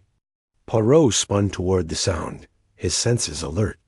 The door was still closed, but the noise suggested someone or something inside. Mancini hesitated, then bolted down the corridor, his footsteps fading into the distance. Poirot's heart raced. As he approached the study door, using a small tool from his pocket, he deftly picked the lock, a skill he rarely advertised. The door creaked open, revealing a dimly lit room lined with books and heavy furniture. A shattered vase lay on the floor, its pieces scattered near a mahogany desk. Poirot's eyes darted to the wall behind it, where a painting hung innocuous. Landscape, but its frame was slightly askew. He approached, his fingers tracing the frame's edge. A faint click sounded, and the panel swung open, revealing a hidden compartment. Inside was a small canvas, its colors vibrant despite its age. A Renaissance Madonna, her eyes serene yet haunting, stared back at him. The painting. Stolen, priceless, and the key to Ashbourne's murder. But as Poirot reached for it, a shadow loomed behind him. He turned, catching a glimpse of a figure. In the doorway, hooded, silent, and holding a glinting object. Before he could react, the figure lunged, and the world went dark dot when Poirot awoke. His head throbbed, and the study was empty. The painting was gone, the compartment bare. His assailant had vanished, but the clues remained. Eleanor's fear, Thomas's testimony, Mancini's evasion, and now the stolen canvas. The garden conspiracy was deeper than he'd imagined, and the poison in the greenhouse suggested a method, more cunning than a dagger. Poirot rose, dusting off his suit, his resolve unshaken. The painting's role was clear, but the killer's identity and their true motive remained just out of reach. He would find the painting, and with it, the truth. Chapter 7. The Hidden Canvas. The morning mist clung to Ravenwood Manor like a shroud, curling around the ivy-draped stone walls and pooling in the hollows of the sprawling gardens. Hercule Poirot stood at the edge of the grand library's window, his sharp eyes scanning the grounds below. The air was heavy with the scent of damp earth and the faint tongue of wood smoke from a distant hearth. His little gray cells, as he so fondly called them, buzzed with a restless energy. The murder of Lord Reginald Ashbourne had unfurled like a tapestry of deceit, each thread, each clue leading him deeper into the labyrinth of motives that wove through the manor's inhabitants. Now, the discovery of a hidden passage behind. The library bookshelf and the revelation of the stolen painting's significance had sharpened his focus. The painting, a rare masterpiece pilfered years ago, was the linchpin of this crime, and Poirot was determined to find it. He adjusted his impeccable waistcoat, the crisp fabric a stark contrast to the chaos of the case, and turned to the libraries. Towering shelves. The room was a cathedral of knowledge, its dark oak shelves laden with leather-bound tomes, their spines gilded with titles in Latin, French, and English. The jeweled dagger, now safely stored as evidence, had been a distraction, a theatrical flourish meant to obscure the true method of Ashbourne's death. Poirot's latest revelation, gleaned from a discreet consultation with a local chemist, was electrifying. The substance on the dagger was not blood, but a rare poison, derived from a plant so obscure it could only be found in specialized collections. The stabbing had been a ruse, a clever misdirection to mask the true cause of death. Ashbourne had been poisoned, and the painting, Poirot suspected, held the key to why. Mon ami, Poirot murmured to himself, stroking his meticulously waxed mustache. The canvas is not merely art. It is a confession, a currency, a motive. He paced the library, his polished shoes silent on the thick Persian rug. The hidden passage, discovered behind a false panel in the bookshelf, had been dusted for fingerprints, but the results were inconclusive, smudged by time or cunning. The passage led to a narrow staircase, which spiraled down to the manor's cellars and up to a concealed exit in the east wing. It was a path for secrets, and Poirot was certain the killer had used it to slip away unnoticed. His thoughts were interrupted by a soft knock at the library door. It was Clara, the manor's young housekeeper, her auburn hair tucked beneath a starched cap, her eyes wide with nervous energy. "Monsieur Poirot," she said, her voice barely above a whisper, "you asked to be informed if anything unusual was found. I think I've seen something."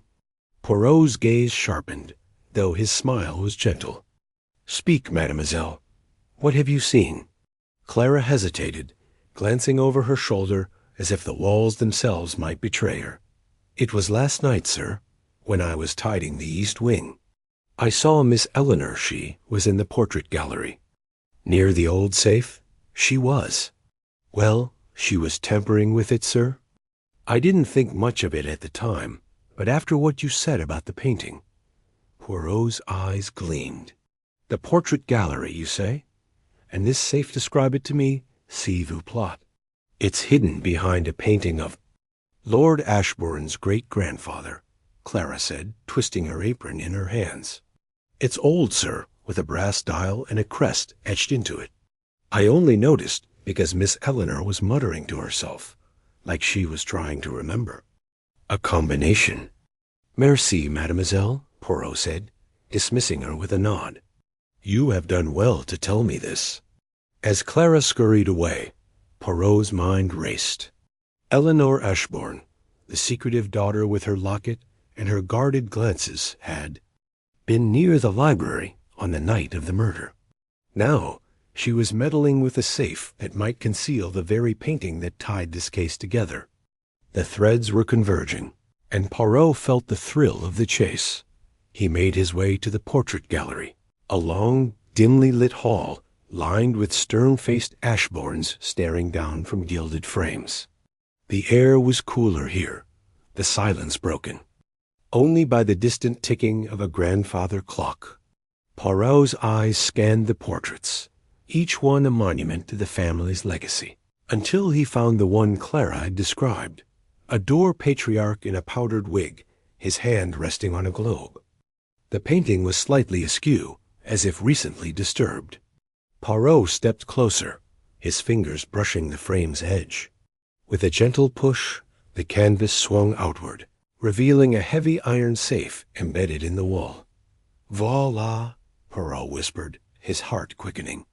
The safe was old but sturdy, its brass dial polished by years of use.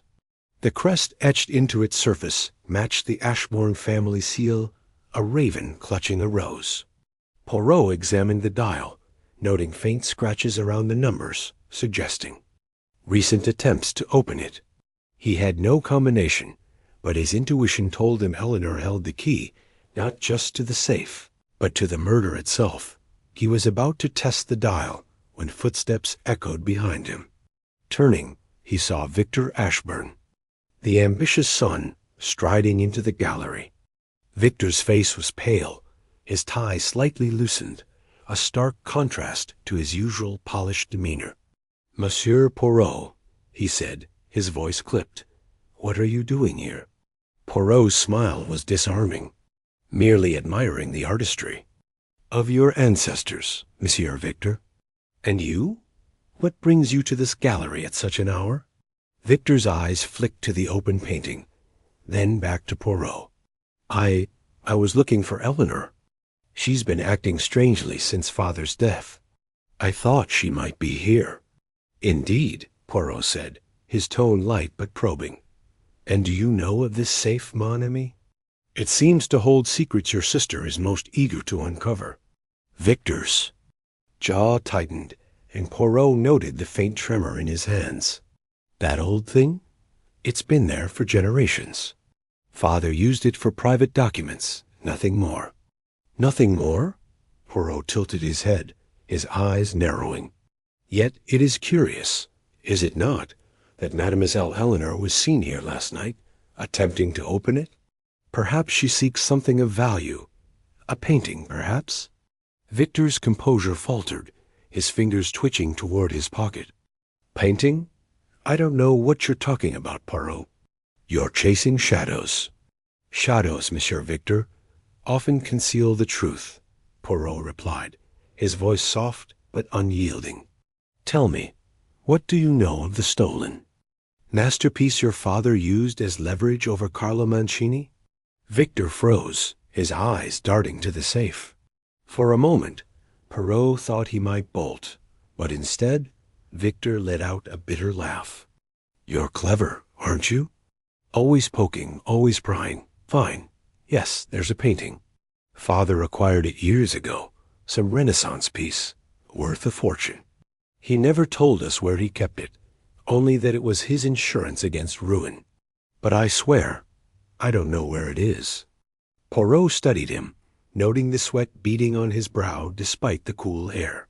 "Insurance," he mused. "A curious choice of words. Against what ruin, I wonder?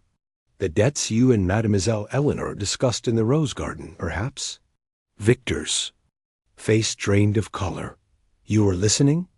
"Non, non," Poirot said, waving a hand. "But the groundskeeper has ears, and he is loyal to the truth. You and your sister planned to sell this painting, did you not? To save the estate from financial collapse?" Victor's shoulders slumped, defeat etching lines into his face. "We had no choice. Father's investments were failing, and Mancini was circling like a vulture. That painting was our only way out." "And yet," Poirot said, stepping closer, "your father is dead, and the painting remains hidden. Did you search for it, Monsieur Victor? Did you, perhaps, confront him that night in the library?" "No." Victor's voice cracked. His eyes wild. "I argued with him, yes, but I didn't kill him. I swear it." Poirot nodded, his expression unreadable. "We shall see, mon ami. For now, I must ask you to leave this gallery. The safe and its secrets are mine to unravel." Victor hesitated, then turned and strode away, his footsteps echoing in the empty hall. Poirot waited until he was gone before, returning to the safe. He had no combination, but he had something better: intuition. Eleanor's muttering, as reported by Clara, suggested she knew the sequence, or was close to guessing it. Poirot closed his eyes, picturing the family crest. The raven, the rose, the numbers etched in his mind. He tried a sequence based on the Ashbourne family motto, per aspera ad astra, converting the letters to numbers. The dial clicked, but the safe remained locked. "Patience, Hercule," he murmured. "The truth is near." He spent the next hour combing the gallery for clues, his fingers tracing the edges of frames, his eyes scanning for anomalies.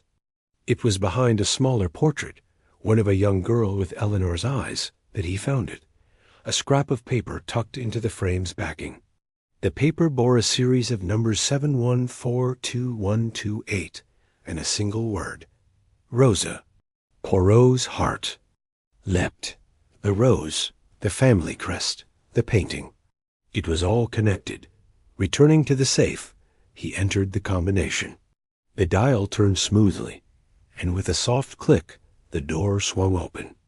Inside was a velvet-lined compartment, and nestled within was the painting, a small, luminous canvas depicting a Madonna and Child, its colors vibrant despite its age. The frame was scratched, as if it had been roughly handled, and Poirot's keen eyes caught a faint smudge of green paint on the edge. Not the poison, but something else perhaps, a clue to the struggle that had occurred. He carefully lifted the painting, examining it under the gallery's chandelier light. The brushstrokes were masterful, the artist's signature barely legible in the corner. Bellini. A treasure worth killing for, Poirot thought. But why stage the murder with a dagger when poison had done the deed? The answer lay in misdirection, in the killer's desire to confuse and obscure. The scratches on the frame suggested a struggle, perhaps as Ashbourne fought to protect his prize, or as the killer wrested it from him. Poirot's reverie was broken by a soft gasp. He turned to see Eleanor standing in the doorway, her face pale, her locket clutched tightly in her hand. "Monsieur Poirot," she whispered, "how did you—" "The little gray cells, mademoiselle," Poirot said, holding up the painting. "They do not rest. This canvas, it is the heart of your father's murder, is it not?" Eleanor's eyes filled with tears, but she did not look away. "I didn't want anyone to die," she said, her voice trembling. "Father was. He was desperate. He said the painting would save us, but it only brought ruin." "Ruin, mademoiselle?" Poirot's tone was gentle but firm. Tell me everything. The truth. It is the only path to peace. Eleanor sank into a nearby chair, her hands twisting in her lap. Father stole that painting years ago from a collector in Venice. It was his leverage over Mancini, who knew its origins. Mancini wanted it back, said it would clear his name. Father refused, and they argued that night. I saw them in the library, but I didn't stay. I was afraid. Afraid of what, mademoiselle?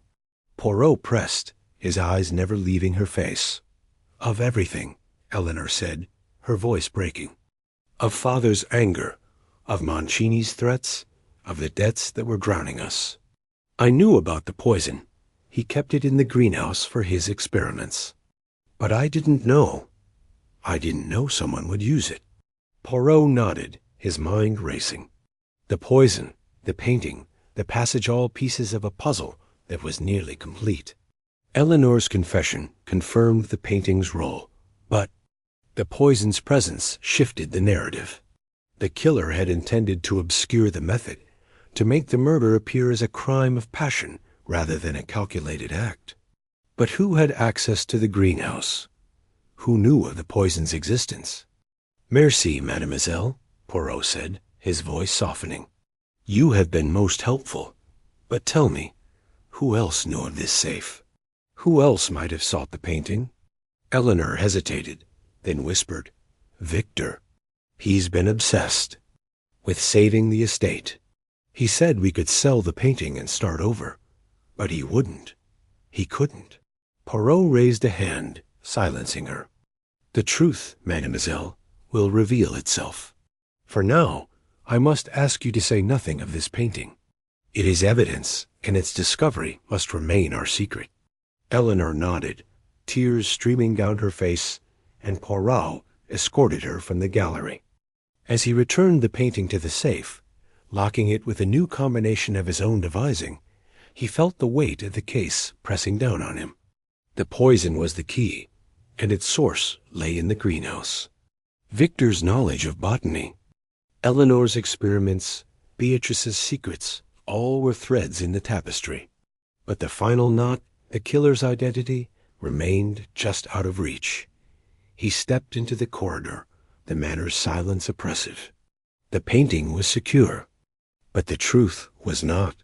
Poirot's next move was clear.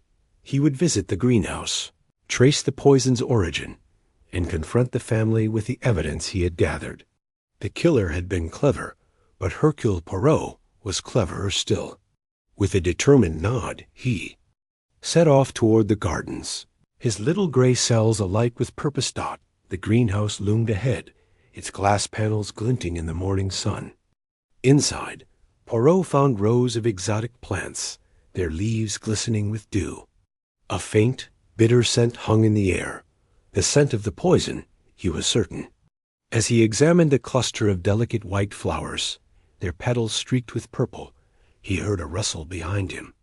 Turning, he saw Lady Beatrice, her face a mask of composure, but her eyes betrayed a flicker of fear.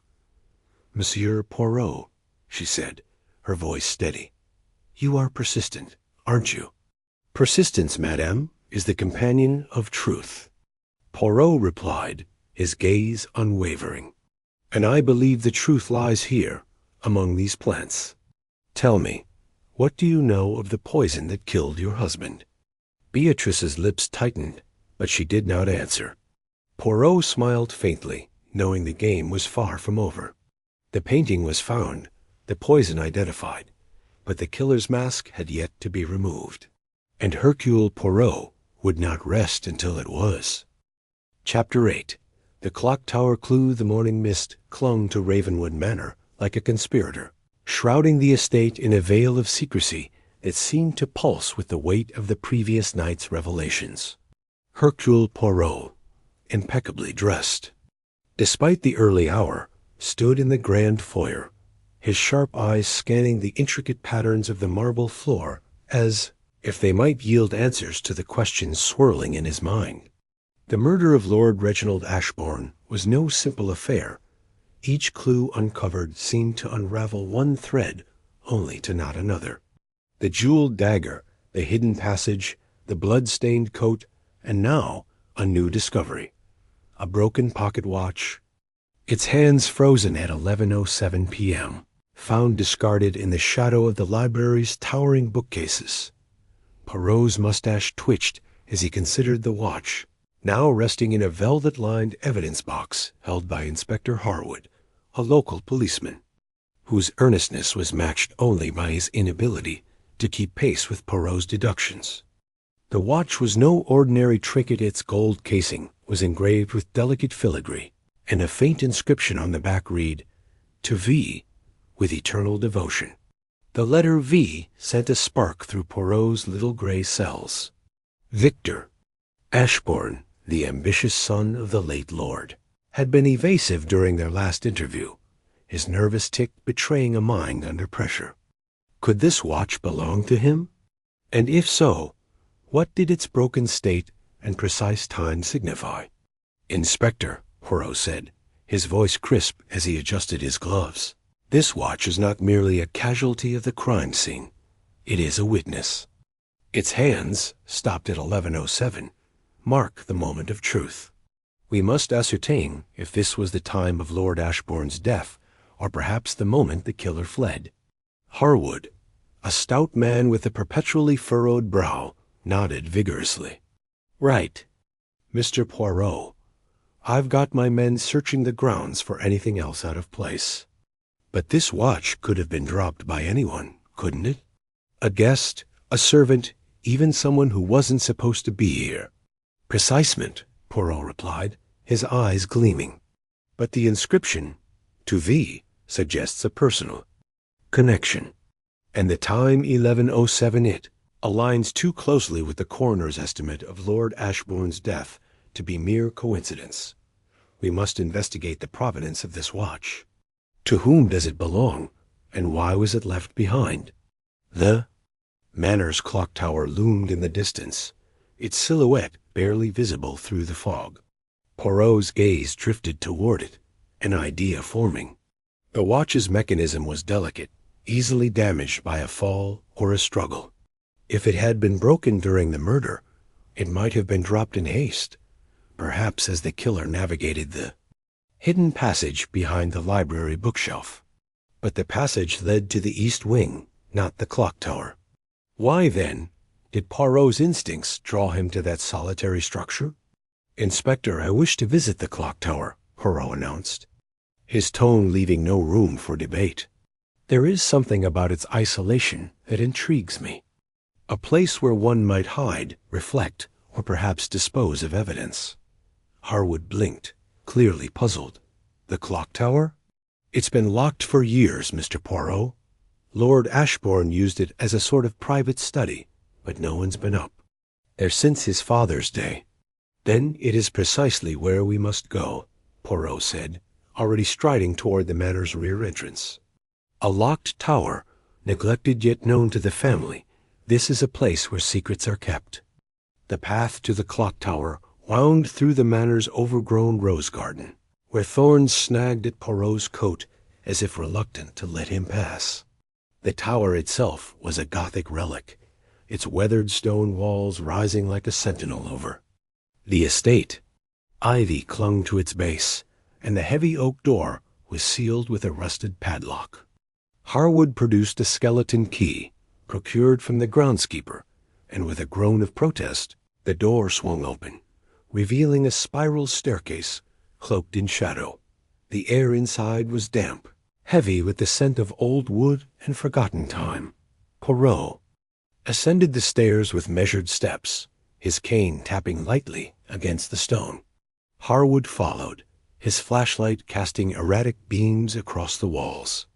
At the top, they emerged into a circular chamber dominated by the clock's massive gears frozen in disrepair. Dust motes danced in the slivers of light filtering through a cracked window, and a single desk stood in the corner, strewn with papers yellowed by age. Poirot's eyes swept the room, cataloging every detail. A chipped teacup, a fountain pen, with a dried nib, a faded photograph of a young Lord Ashbourne standing beside a man with a stern jaw and piercing eyes. But it was a small object glinting beneath the desk that caught his attention. A cufflink, gold with an emerald inlay, identical to the one described by witnesses as belonging to the masked stranger, Carlo Mancini. "Mon Dieu," Poirot murmured, kneeling to retrieve the cufflink with a handkerchief. The plot thickens. This cufflink, it matches the description of Mancini's attire. Yet he claims he left the ball before the murder. How then does his cufflink find itself in a locked tower? Harwood scratched his head. Maybe he was up here, hiding after. The deed? But how'd he get in? The lock was intact. Poirot's lips curved into a faint smile. A man like Mancini, with his history of deceit, would not be deterred by a simple lock. But the question remains, why come here? To hide? To retrieve something? Or to meet someone? He turned his attention to the desk, sifting through the papers. Most were mundane estate ledgers, old correspondence, but one document stood out. A jeweler's receipt from a shop in London, dated 3 years prior, for a custom pocket watch inscribed with 2V with eternal devotion. The jeweler's name, Harrington and Sons, was scrawled in elegant script, along with an address in Mayfair. "This," Poirot said, holding up the receipt, "is our next destination. The watch belongs to Victor Ashbourne, I am certain. But we must confirm it with the jeweler, and we must determine why it was broken and left at the scene." The journey to London was a swift affair, arranged by Harwood's police motorcar. The city buzzed with its usual chaos, but Poirot's focus remained unshaken as they arrived at Harrington and Sons, a quaint shop nestled between a tailor and a bookstore. The bell above the door chimed as they entered, and an elderly man with wire-rimmed spectacles looked up from behind the counter. "Mr. Harrington?" Poirot inquired, his tone polite but firm. "The very same," the man replied, adjusting his glasses. "How may I assist you?" Poirot produced the broken pocket watch, its gold casing catching the light. "This watch, monsieur, was purchased from your establishment 3 years ago. An inscription reads, 'To V, with eternal devotion.' I wish to know who commissioned it, and for whom it was intended." Harrington's eyes widened as he examined the watch. "Oh, yes, I remember this piece. Exquisite craftsmanship, Swiss movement. It was commissioned by Lady Beatrice Ashbourne for her son, Victor. A birthday gift, if I recall. She was most particular. About the inscription." Poirot's mustache twitched. "Lady Beatrice, you say? And the watch was for Victor Ashbourne?" "Indeed," Harrington confirmed. "She came in herself to collect it. Paid a handsome sum, too." Harwood leaned forward, his notebook at the ready. "Did she say anything about why she chose that? Inscription? Seems a bit personal, doesn't it?" Harrington chuckled softly. "She said it was a mother's promise to her son, something about always being there for him. I didn't pry. The Ashbournes are a private lot." Poirot nodded, his mind racing. Lady Beatrice's involvement added a new layer to the mystery.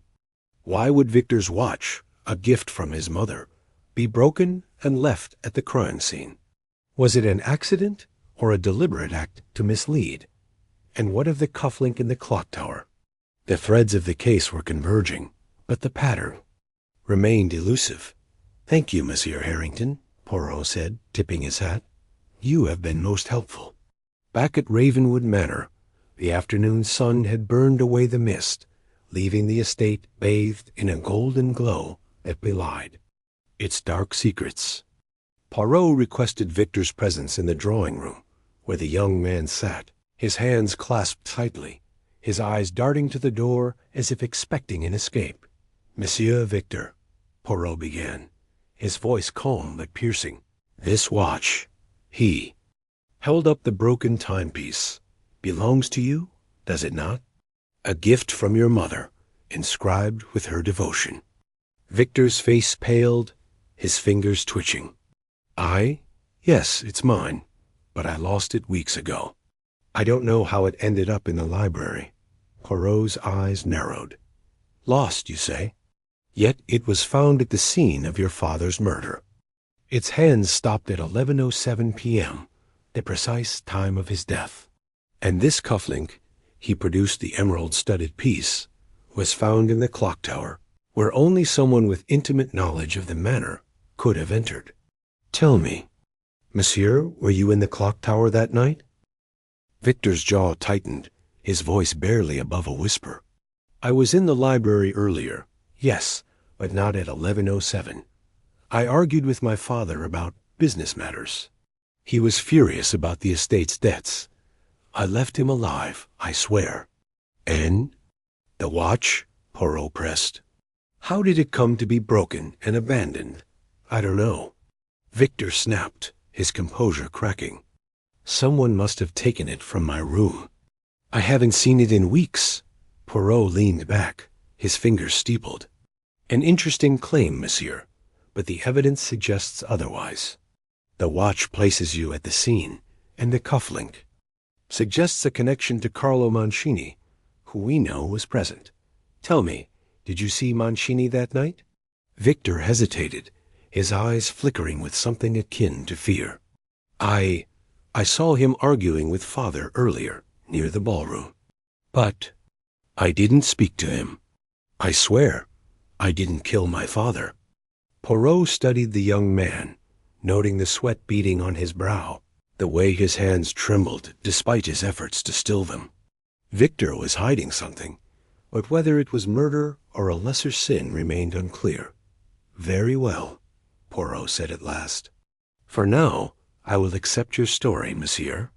But know this, the truth has a way of revealing itself, and Hercule Poirot is its most persistent seeker. That evening, Poirot stood alone in the clock tower, the silence broken only by the distant hoot of an owl. The cufflink, the watch, the receipt all pointed to a web of connections between Victor, Mancini, and perhaps Lady Beatrice herself. But the clock tower held another clue, one Poirot had overlooked in his initial search. On the wall, barely visible in the dim light, was a faint scratch mark, shaped like a crescent moon. It was no accident. It was deliberate, a sign left by someone who knew the tower's secrets. Poirot traced the mark with his finger, his mind racing. The crescent moon was a symbol he had seen before, in a book on the Ashbourne family history, linked to a long-forgotten scandal involving a stolen artifact. Could the murder be tied to something older, something buried in the manor's past? As he descended the stairs, Poirot's resolve hardened. The watch had confirmed Victor's presence at the scene, but the cufflink suggested Mancini's involvement, and the crescent mark hinted at a deeper motive. The killer had been clever, staging the murder with poison and a dagger to mislead, but they had not counted on Poirot's relentless pursuit of order. The chapter closed with Poirot stepping into the night, his eyes fixed on the manor's glowing windows. Victor's timeline was now his focus, but the crescent mark and the clock tower's secrets whispered of a larger truth, one that would require all of Poirot's ingenuity to unravel. The game was afoot, and the little gray cells were far from finished. Chapter 9. Eleanor's Confession. The air in Ravenwood Manor hung heavy with the weight of secrets, as though the very walls whispered of betrayals long buried. Hercule Poirot, his mustache impeccably groomed despite the late hour, paced the dimly lit parlor, his polished shoes clicking softly against the polished oak floor.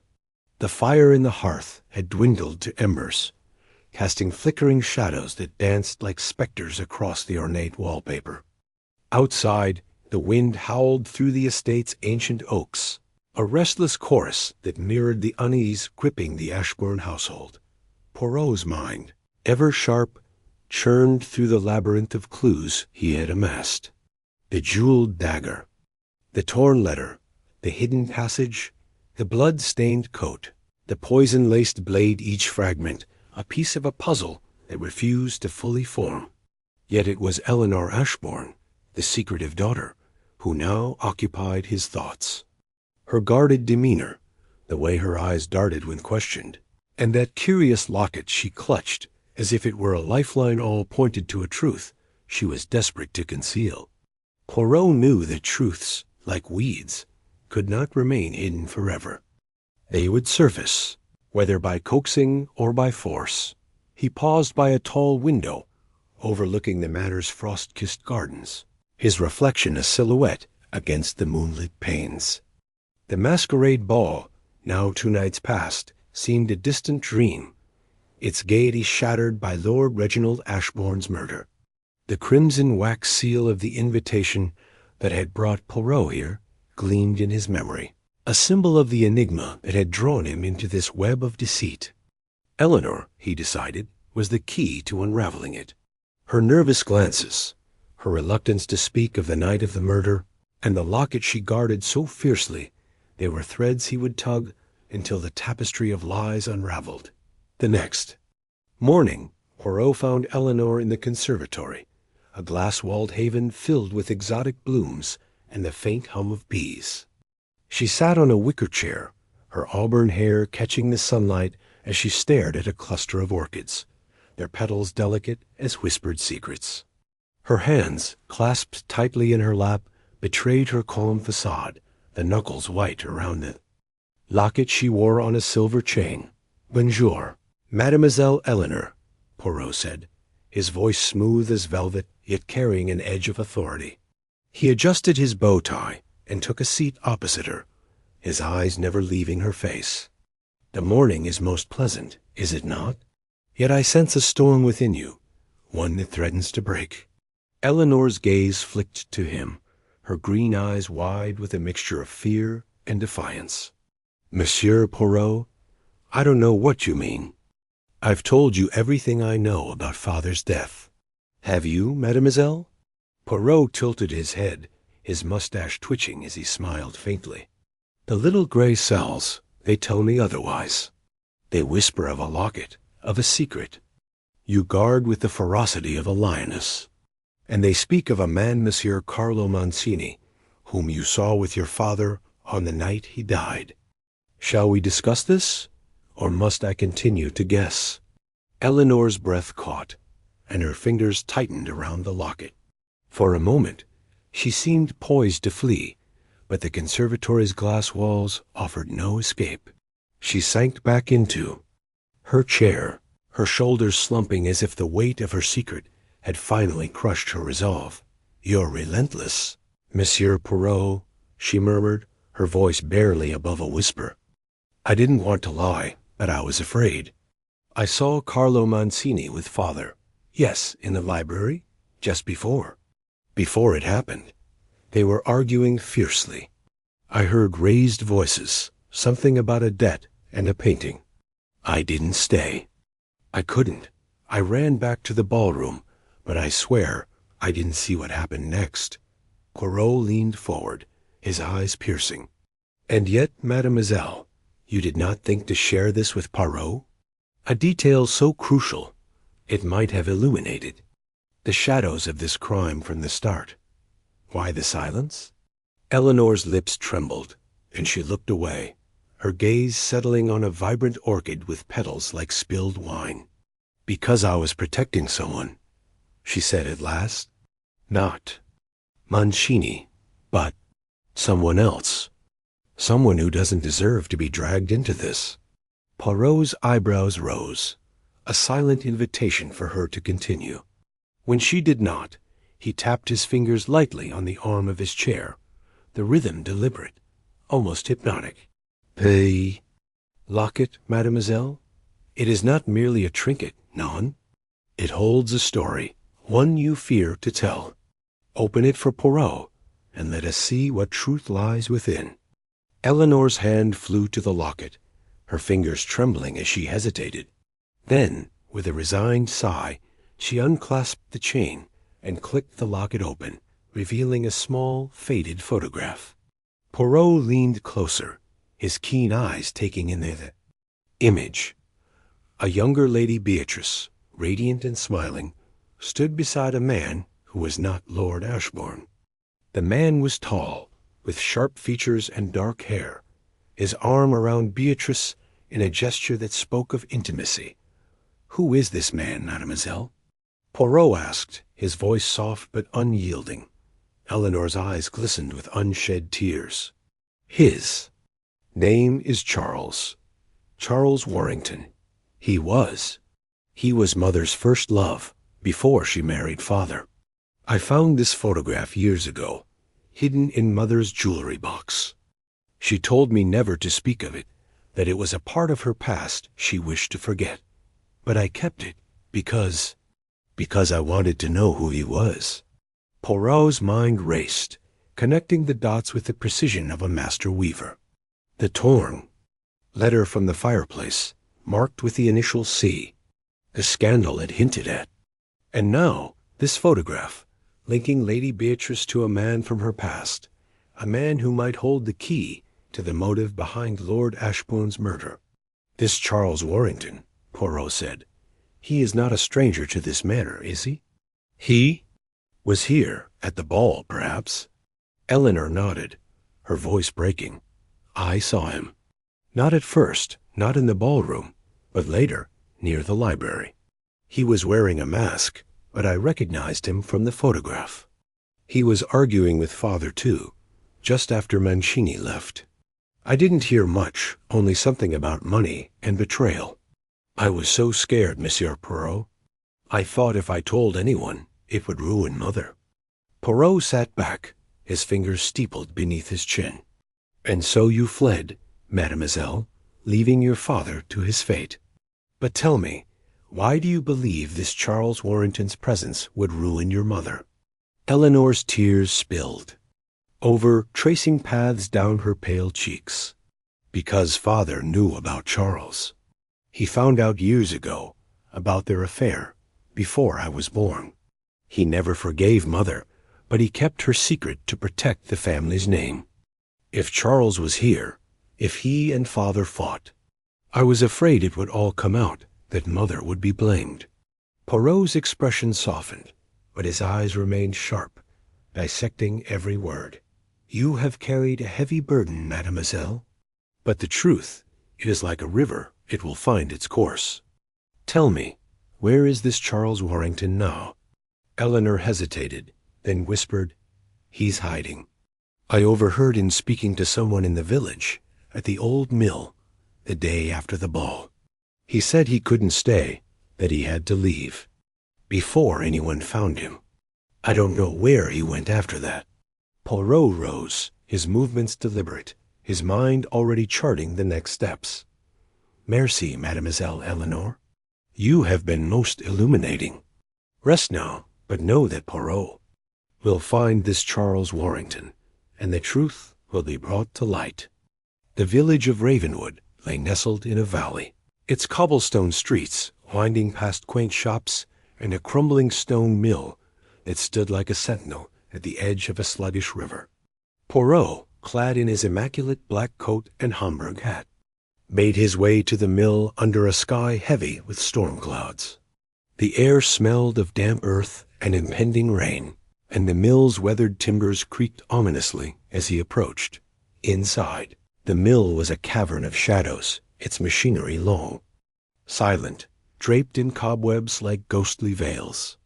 Poirot's cane tapped against the stone floor as he moved deeper, his eyes scanning for any sign of Charles Warrington.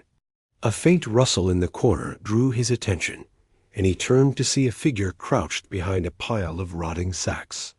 "Monsieur Warrington, I presume?" Poirot called, his voice echoing in the vast space. "There is no need to hide. Hercule Poirot seeks only the truth, and you, I believe, hold a piece of it." The figure stiffened, then slowly rose, revealing a man in his late 50s, his dark hair streaked with gray, his sharp features etched with weariness. He wore a tattered coat, and his eyes darted nervously as if expecting pursuit. "Who are you?" he demanded, his voice hoarse. "How did you find me?" Poirot smiled, unfazed. "I am Hercule Poirot, detective extraordinaire. As for finding you, It is a simple matter when one listens to the whispers of the truth.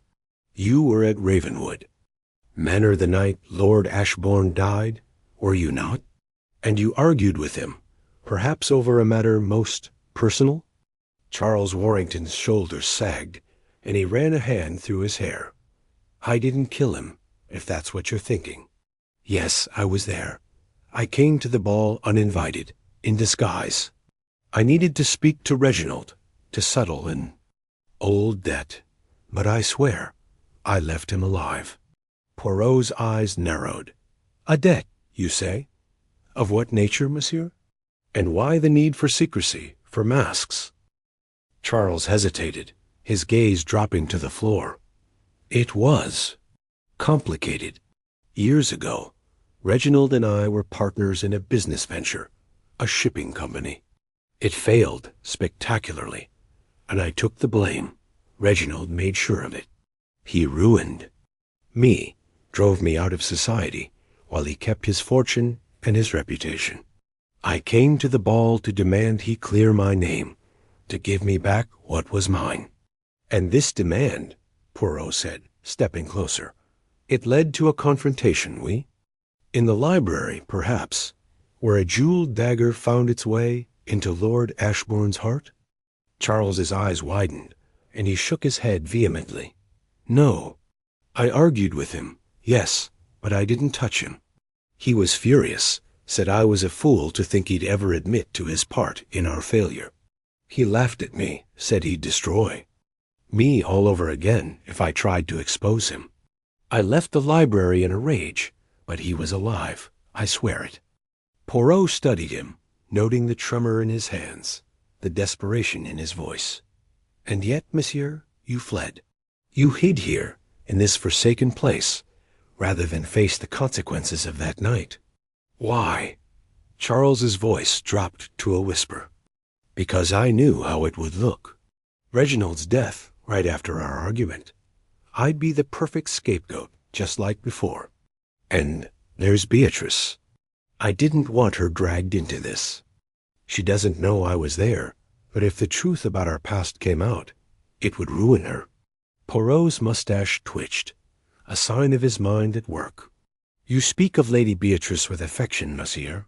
The photograph in Mademoiselle Eleanor's locket, it is you, is it not?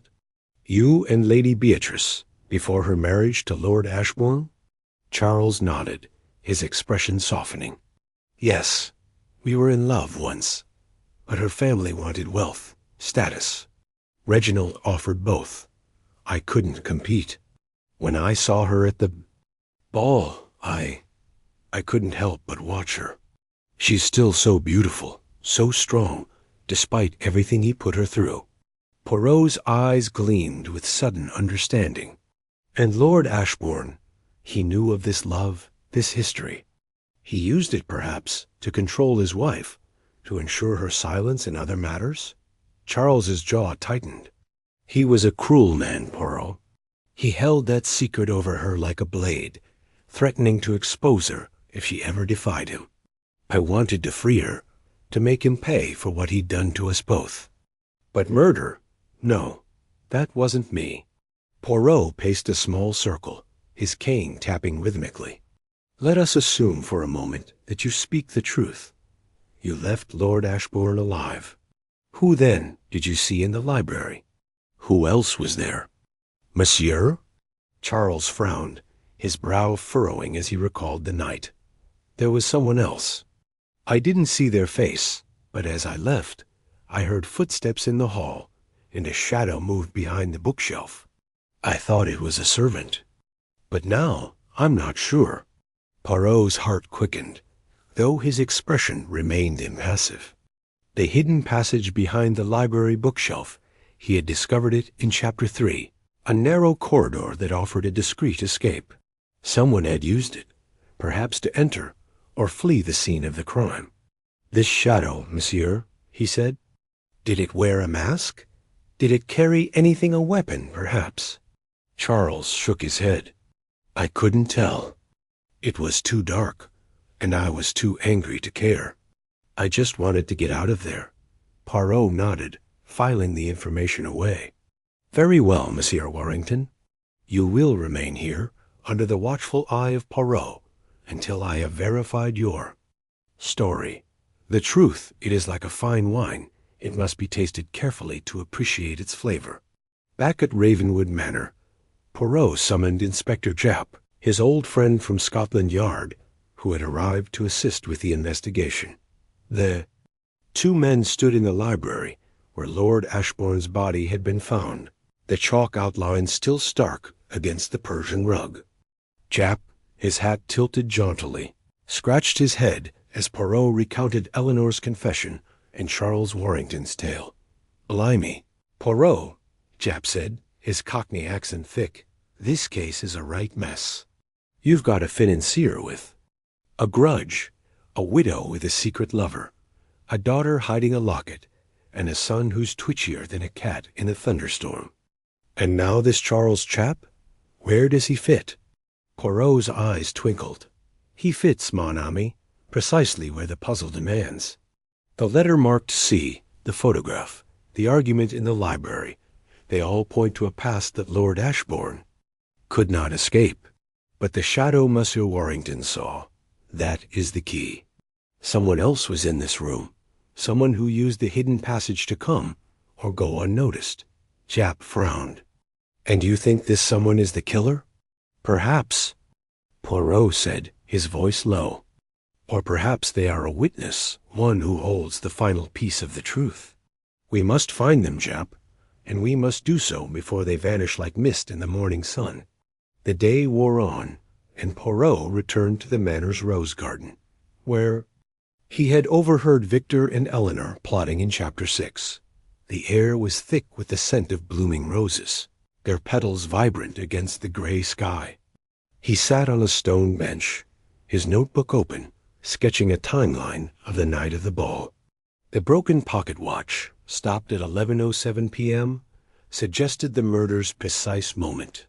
Charles Warrington's argument with Ashbourne had occurred just before, followed by Eleanor's sighting of her father and Mancini.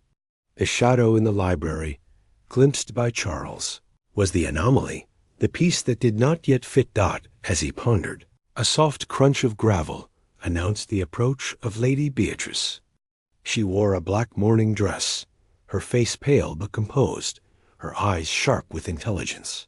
"Monsieur Poirot," she said, her voice steady, "Eleanor tells me you've been asking about Charles Warrington. I wish you'd come to me first." Poirot rose, bowing slightly. "Madame, the truth often requires a circuitous route. Your daughter, she is protective of you, as you are of her. But the time for secrets is past. Tell me of Charles Warrington, and of the hold your husband had over you both." Beatrice's lips tightened, and she looked away, her gaze settling on a rosebush heavy with crimson blooms. "Charles was my past, Monsieur Poirot, a past I thought I'd buried. Reginald knew about us, yes, and he never let me forget it. He used it to keep me in line, to ensure I played the perfect wife. But I swear I didn't know Charles was at the ball.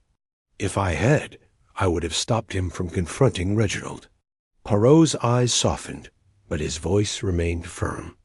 "And yet, madame, you hired a private investigator to retrieve a painting tied to your husband's dealings with Monsieur Mancini. Did this investigator, perhaps, cross paths with Charles Warrington? Did he see something he should not have?" Beatrice's hand flew to her throat, and for a moment Poirot thought she might faint. But she steadied herself, her voice low and fierce. "My investigator was there to protect our family, not to destroy it. He told me nothing of Charles, only that the painting was key to Reginald's schemes. If Charles was involved, I didn't know. I swear it." Poirot nodded, his mind racing. The investigator, the painting, the shadow in the library, each was a thread in a tapestry growing ever more intricate. He thanked Beatrice and returned to the Manor, determined to locate the investigator and question him further. That evening, Poirot gathered the household in the grand dining room. the chandelier casting a soft glow over the polished mahogany table. Victor sat rigid, his hands clasped tightly, while Eleanor's eyes darted nervously. Beatrice, regal despite her grief, watched Poirot with a mixture of dread and respect. Inspector Japp stood by the door, his presence a reminder of the laws. Unyielding gaze. "Ladies and gentlemen," Poirot began, his voice commanding the room's attention. "The murder of Lord Ashbourne is a puzzle of many pieces, but tonight Poirot brings us closer to its solution. Mademoiselle Eleanor has revealed a truth. A man named Charles Warrington, a figure from Lady Beatrice's past, was in this manor the night of the crime. He argued with the victim, and he saw a shadow, a figure who may hold the key to the killer's identity."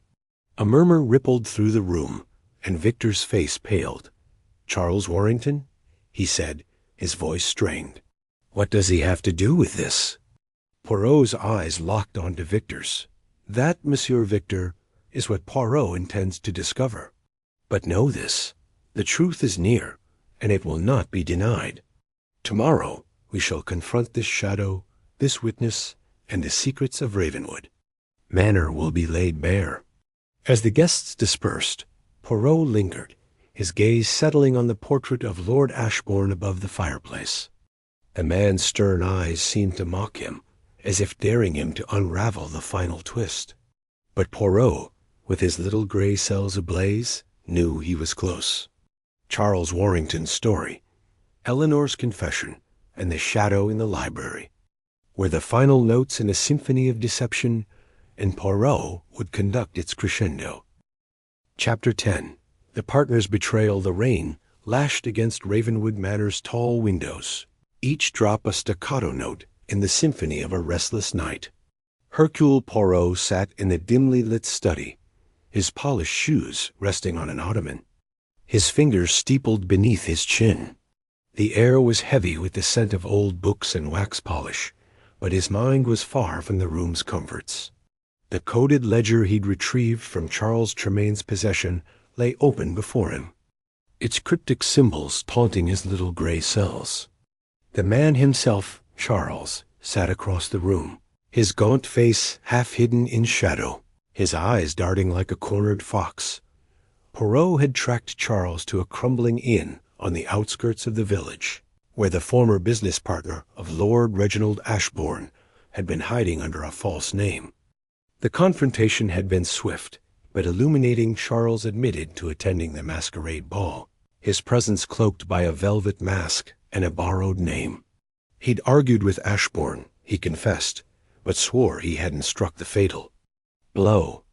Now, with the ledger in hand, Poirot was unraveling a tapestry of deceit that stretched far beyond the library's blood-stained rug.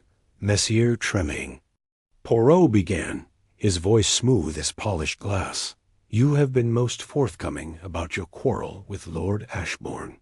But this ledger," he tapped the leather-bound book with a manicured finger, "it tells a story you have not yet shared. Shall we explore its secrets together, or must Poirot do the work alone?" Charles shifted in his seat, the creak of the chair loud in the quiet room. His hands, rough from years of labor, twisted together. "I've told you everything, monsieur." "Poirot, Ashbourne was bleeding me dry blackmail, plain and simple. He had proof of a deal gone wrong years ago. A shipment of goods, mislabeled, sold under the table. It ruined me, but he kept the evidence to hold over my head. That's why I was at the ball, to beg him to let it go." Poirot's mustache twitched, a subtle sign of skepticism. "Begging, you say?"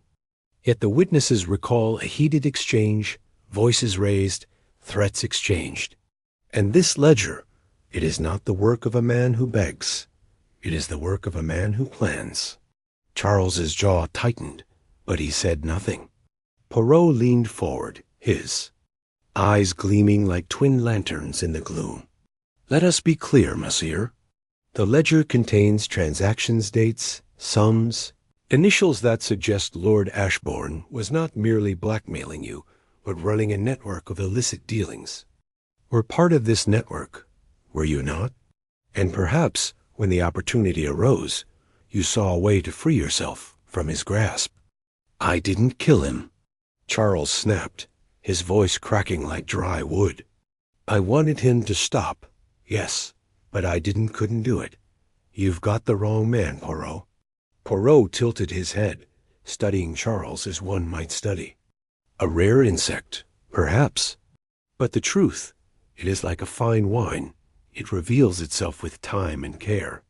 Let us examine the ledger together, and see what vintage it holds.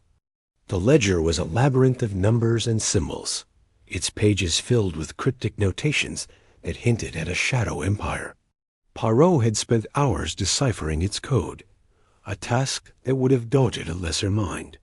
Each entry was marked with initials R, for Reginald Ashbourne, CT for Charles Tremaine, and others that Poirot had yet to identify. The transactions spanned years, detailing shipments of rare artifacts, forged documents, and payments to unnamed parties across Europe. Ashbourne had been no mere aristocrat. He'd been a puppeteer, pulling strings in a clandestine world of profit and power. Poirot traced a finger along a line dated 6 months prior. CT to RA, 10,000, artifact transfer, Florence. His eyes narrowed. Florence, monsieur. A city of art and secrets. What was this artifact, and why did it pass through your hands? Charles's face paled, his fingers gripping the arms of the chair. It was a statue, a small bronze thing. Renaissance, maybe. Ashbourne said it was. For a collector, someone with deep pockets. I didn't ask questions. I just arranged the transport. That's how it worked. He gave orders. I followed. And the payment? Poirot pressed. £10,000 is no small sum. Yet you claim to be a ruined man. Where did this money go? Charles hesitated, his gaze flickering to the window, where rain streaked the glass like tears. It didn't stay with me. Ashbourne took his cut, always did. The rest went to the others involved. I don't know who they were. He kept their names close, like cards in a game. Poirot nodded slowly, his mind weaving threads into a pattern. A game, indeed. And you, Monsieur Tremaine, were a player perhaps unwilling, but a player nonetheless. Tell me, did you ever meet these others? A face, a voice, a name? Charles shook his head, but his eyes betrayed a flicker of memory. Poirot pounced. Non, do not dissemble with Poirot. You have seen something, heard something. Speak, or I shall assume you hide more than you claim. A long silence followed, broken only by the relentless drumming of the rain. Finally, Charles spoke, his voice low. There was a man. At the ball. Not a guest, not properly. He was in the shadows, near the terrace. I heard him talking to Ashbourne before argument. His voice was strange clipped, like he was trying to hide an accent. He mentioned Florence, and something about a delivery gone wrong. Ashbourne was furious, said it could ruin everything. Poirot's heart quickened, though his face remained impassive. This man, what did he look like? I didn't see his face. He wore a mask, like everyone else. But he had a ring, a heavy gold thing with a black stone. I noticed it when he gestured. That's all I've got, Poirot. I swear it. Poirot leaned back, his mind racing. A man with a black stone ring, a voice masking an accent, a connection to Florence.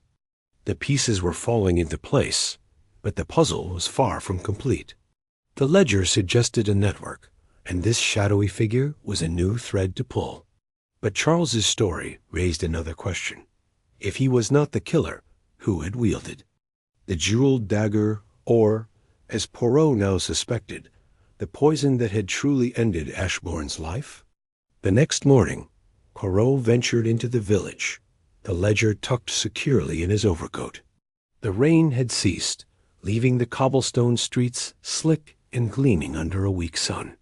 His destination was the local telegraph office, where he intended to send a coded message to an old contact in Florence, a retired inspector with a knack for tracking illicit art. If the statue Charles mentioned was part of Ashbourne's dealings, it might lead to the mysterious man with the black stone ring. The telegraph office was a cramped affair, its walls lined with faded posters and a single clerk dozing behind the counter. Poirot rapped his cane sharply on the floor, startling this young man awake. "Bonjour, monsieur. I require a telegraph to Florence, immediately." As the clerk fumbled with the forms, Poirot's thoughts drifted to the manor. The Ashbourne family, Lady Beatrice, Victor, Eleanor, each held pieces of the truth, but their secrets were guarded like treasures. Beatrice's correspondence with a private investigator suggested she knew more about her husband's dealings than she admitted. Victor's nervous tic and Eleanor's hidden locket hinted at deeper loyalties, perhaps to each other or to someone outside the family. And then there was Carlo Mancini, the disgraced financier whose blood-stained coat suggested proximity to the crime, if not guilt. The telegraph sent, Poirot stepped back into the street, where a sudden commotion caught his attention. A crowd had gathered near the village square, their voices buzzing with excitement. Poirot approached, his keen eyes scanning the scene. At the center stood a peddler, his cart laden with trinkets and curios. Among the crowd was Eleanor Ashbourne, her face pale beneath her wide-brimmed hat. She was examining a small bronze statue, its patina glinting in the sunlight. Poirot's heart skipped a beat. The statue matched Charles's description, a Renaissance figure, no taller than a handspan, depicting a warrior with a raised sword. Eleanor's fingers trembled as she turned it over, her eyes darting as if expecting pursuit. Poirot slipped through the crowd, his movements silent as a cat's. "Mademoiselle Ashbourne," he said softly, appearing at her side. She gasped, nearly dropping the statue. "A curious purchase known?" May Poirot inquire why this particular piece catches your eye? Eleanor's lips parted, but no sound came. Her eyes, wide with panic, flicked to the peddler, who was busy haggling with another customer. "It's nothing, Monsieur Poirot," she stammered. "Just a trinket. I thought it might look nice in the manor." Poirot smiled, his expression gentle but unyielding. "A trinket, you say? Yet it is remarkably similar to one described in a certain ledger. A ledger that speaks of Florence and secrets, and a man with a black stone ring. Tell me, mademoiselle, do you know such a man?" Eleanor's face drained of color, and she clutched the statue to her chest. "I don't know what you're talking about," she whispered, but her voice trembled like a leaf in a storm. Poirot stepped closer, his voice dropping to a conspiratorial murmur. "Mademoiselle, the truth is a delicate thing, but it cannot be hidden forever. You were seen near the library on the night of the murder. You hold a locket with a photograph of a man who is not your father. And now you seek a statue tied to your father's darkest dealings. Speak, or Poirot must assume you play a dangerous game." Eleanor's eyes filled with tears, but she held her ground. "You don't understand, Monsieur Poirot. I was trying to protect someone, not myself, someone else. The statue. It was a mistake. I thought if I could find it, I could stop everything from falling apart." "Protect whom?" Poirot pressed, his gaze piercing. "Charles Tremaine, the man in your locket?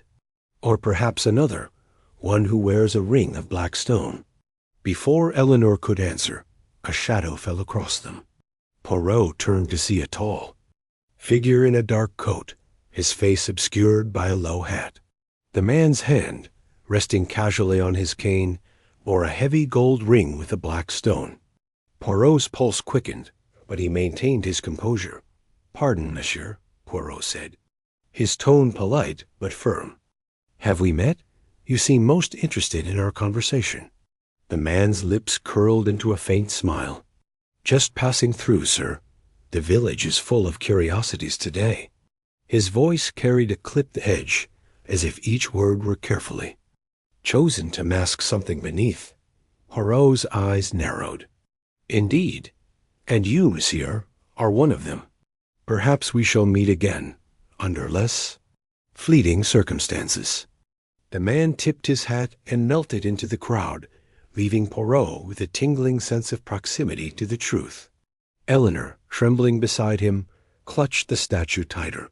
"That was him," she whispered, "a man from the ball. I didn't know his name, but I saw him with father. He frightened me." Poirot placed a reassuring hand on her arm. "Fear not, mademoiselle. Poirot is close to the heart of this mystery. Return to the manor and say nothing of this encounter. The game, it is afoot, and Poirot shall not rest until the truth is laid bare."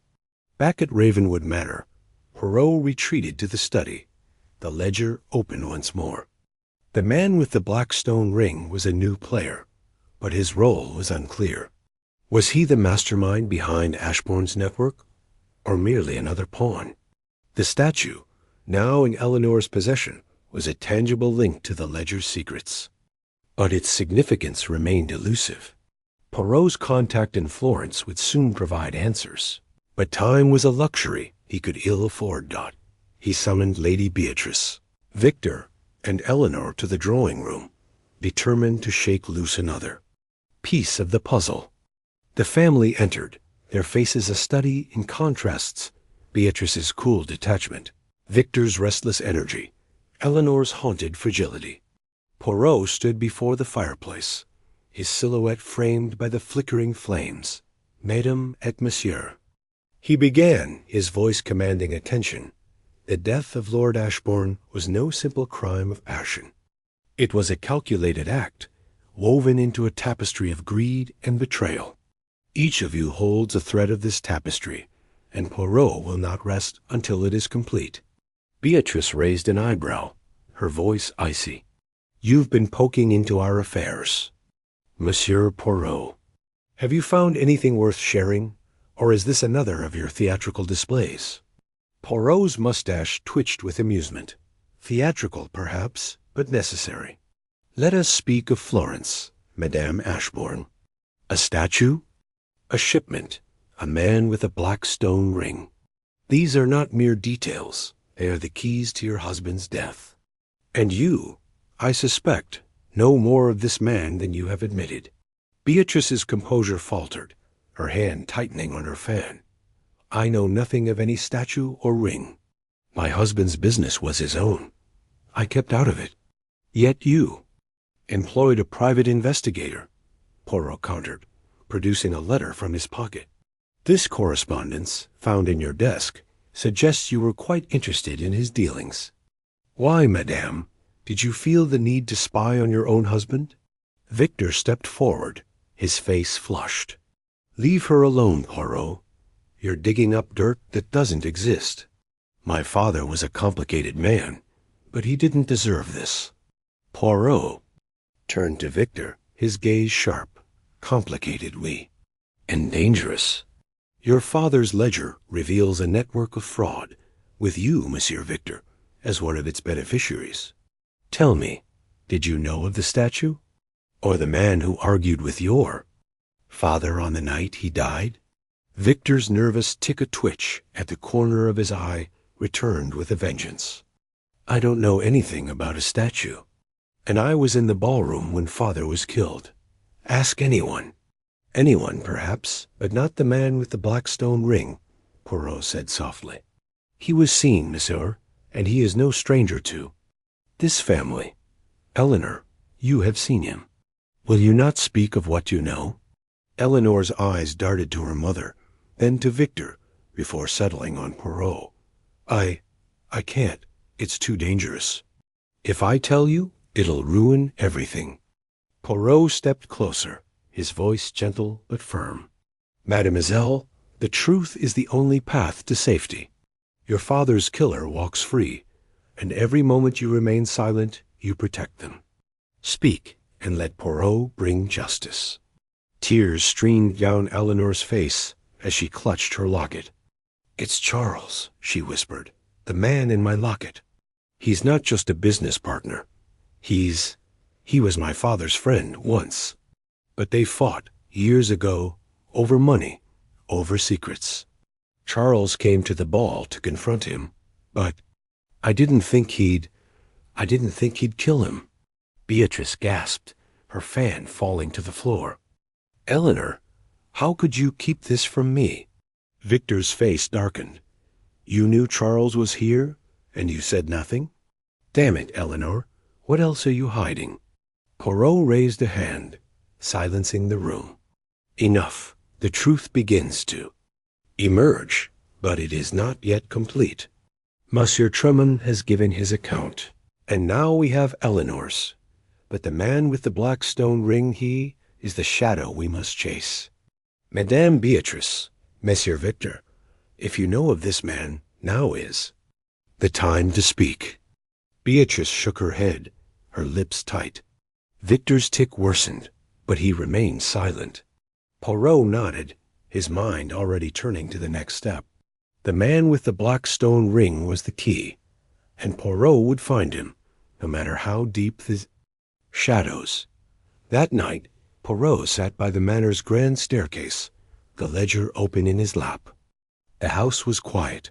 Its occupants retired to their rooms, but sleep eluded him. His thoughts swirled Charles's blackmail, the statue, the ring, the poison. The ledger's final pages held a clue he'd overlooked. A single entry, dated the night of the ball, marked CT to BS. Final payment, Florence. B's initials were unfamiliar, but they matched no one in the Ashbourne family or their known associates. Poirot closed the ledger, his eyes gleaming with purpose. A man with the black stone ring BS perhaps was no mere guest. He was a specter from Ashbourne's past, a partner in his crimes, and possibly his killer. Tomorrow, Poirot would return to the village, seeking the peddler who'd sold the statue. If anyone knew the man with the ring, it would be him. As he rose to retire, a faint creak echoed from the upper floor. Poirot froze, his hand tightening. On his cane, the sound came again, a soft footstep, deliberate and cautious. Someone was moving in the manor, someone who did not wish to be heard. Poirot slipped into the shadows, his heart pounding with the thrill of the chase. The game was far from over, and Hercule Poirot was ready to play his next card.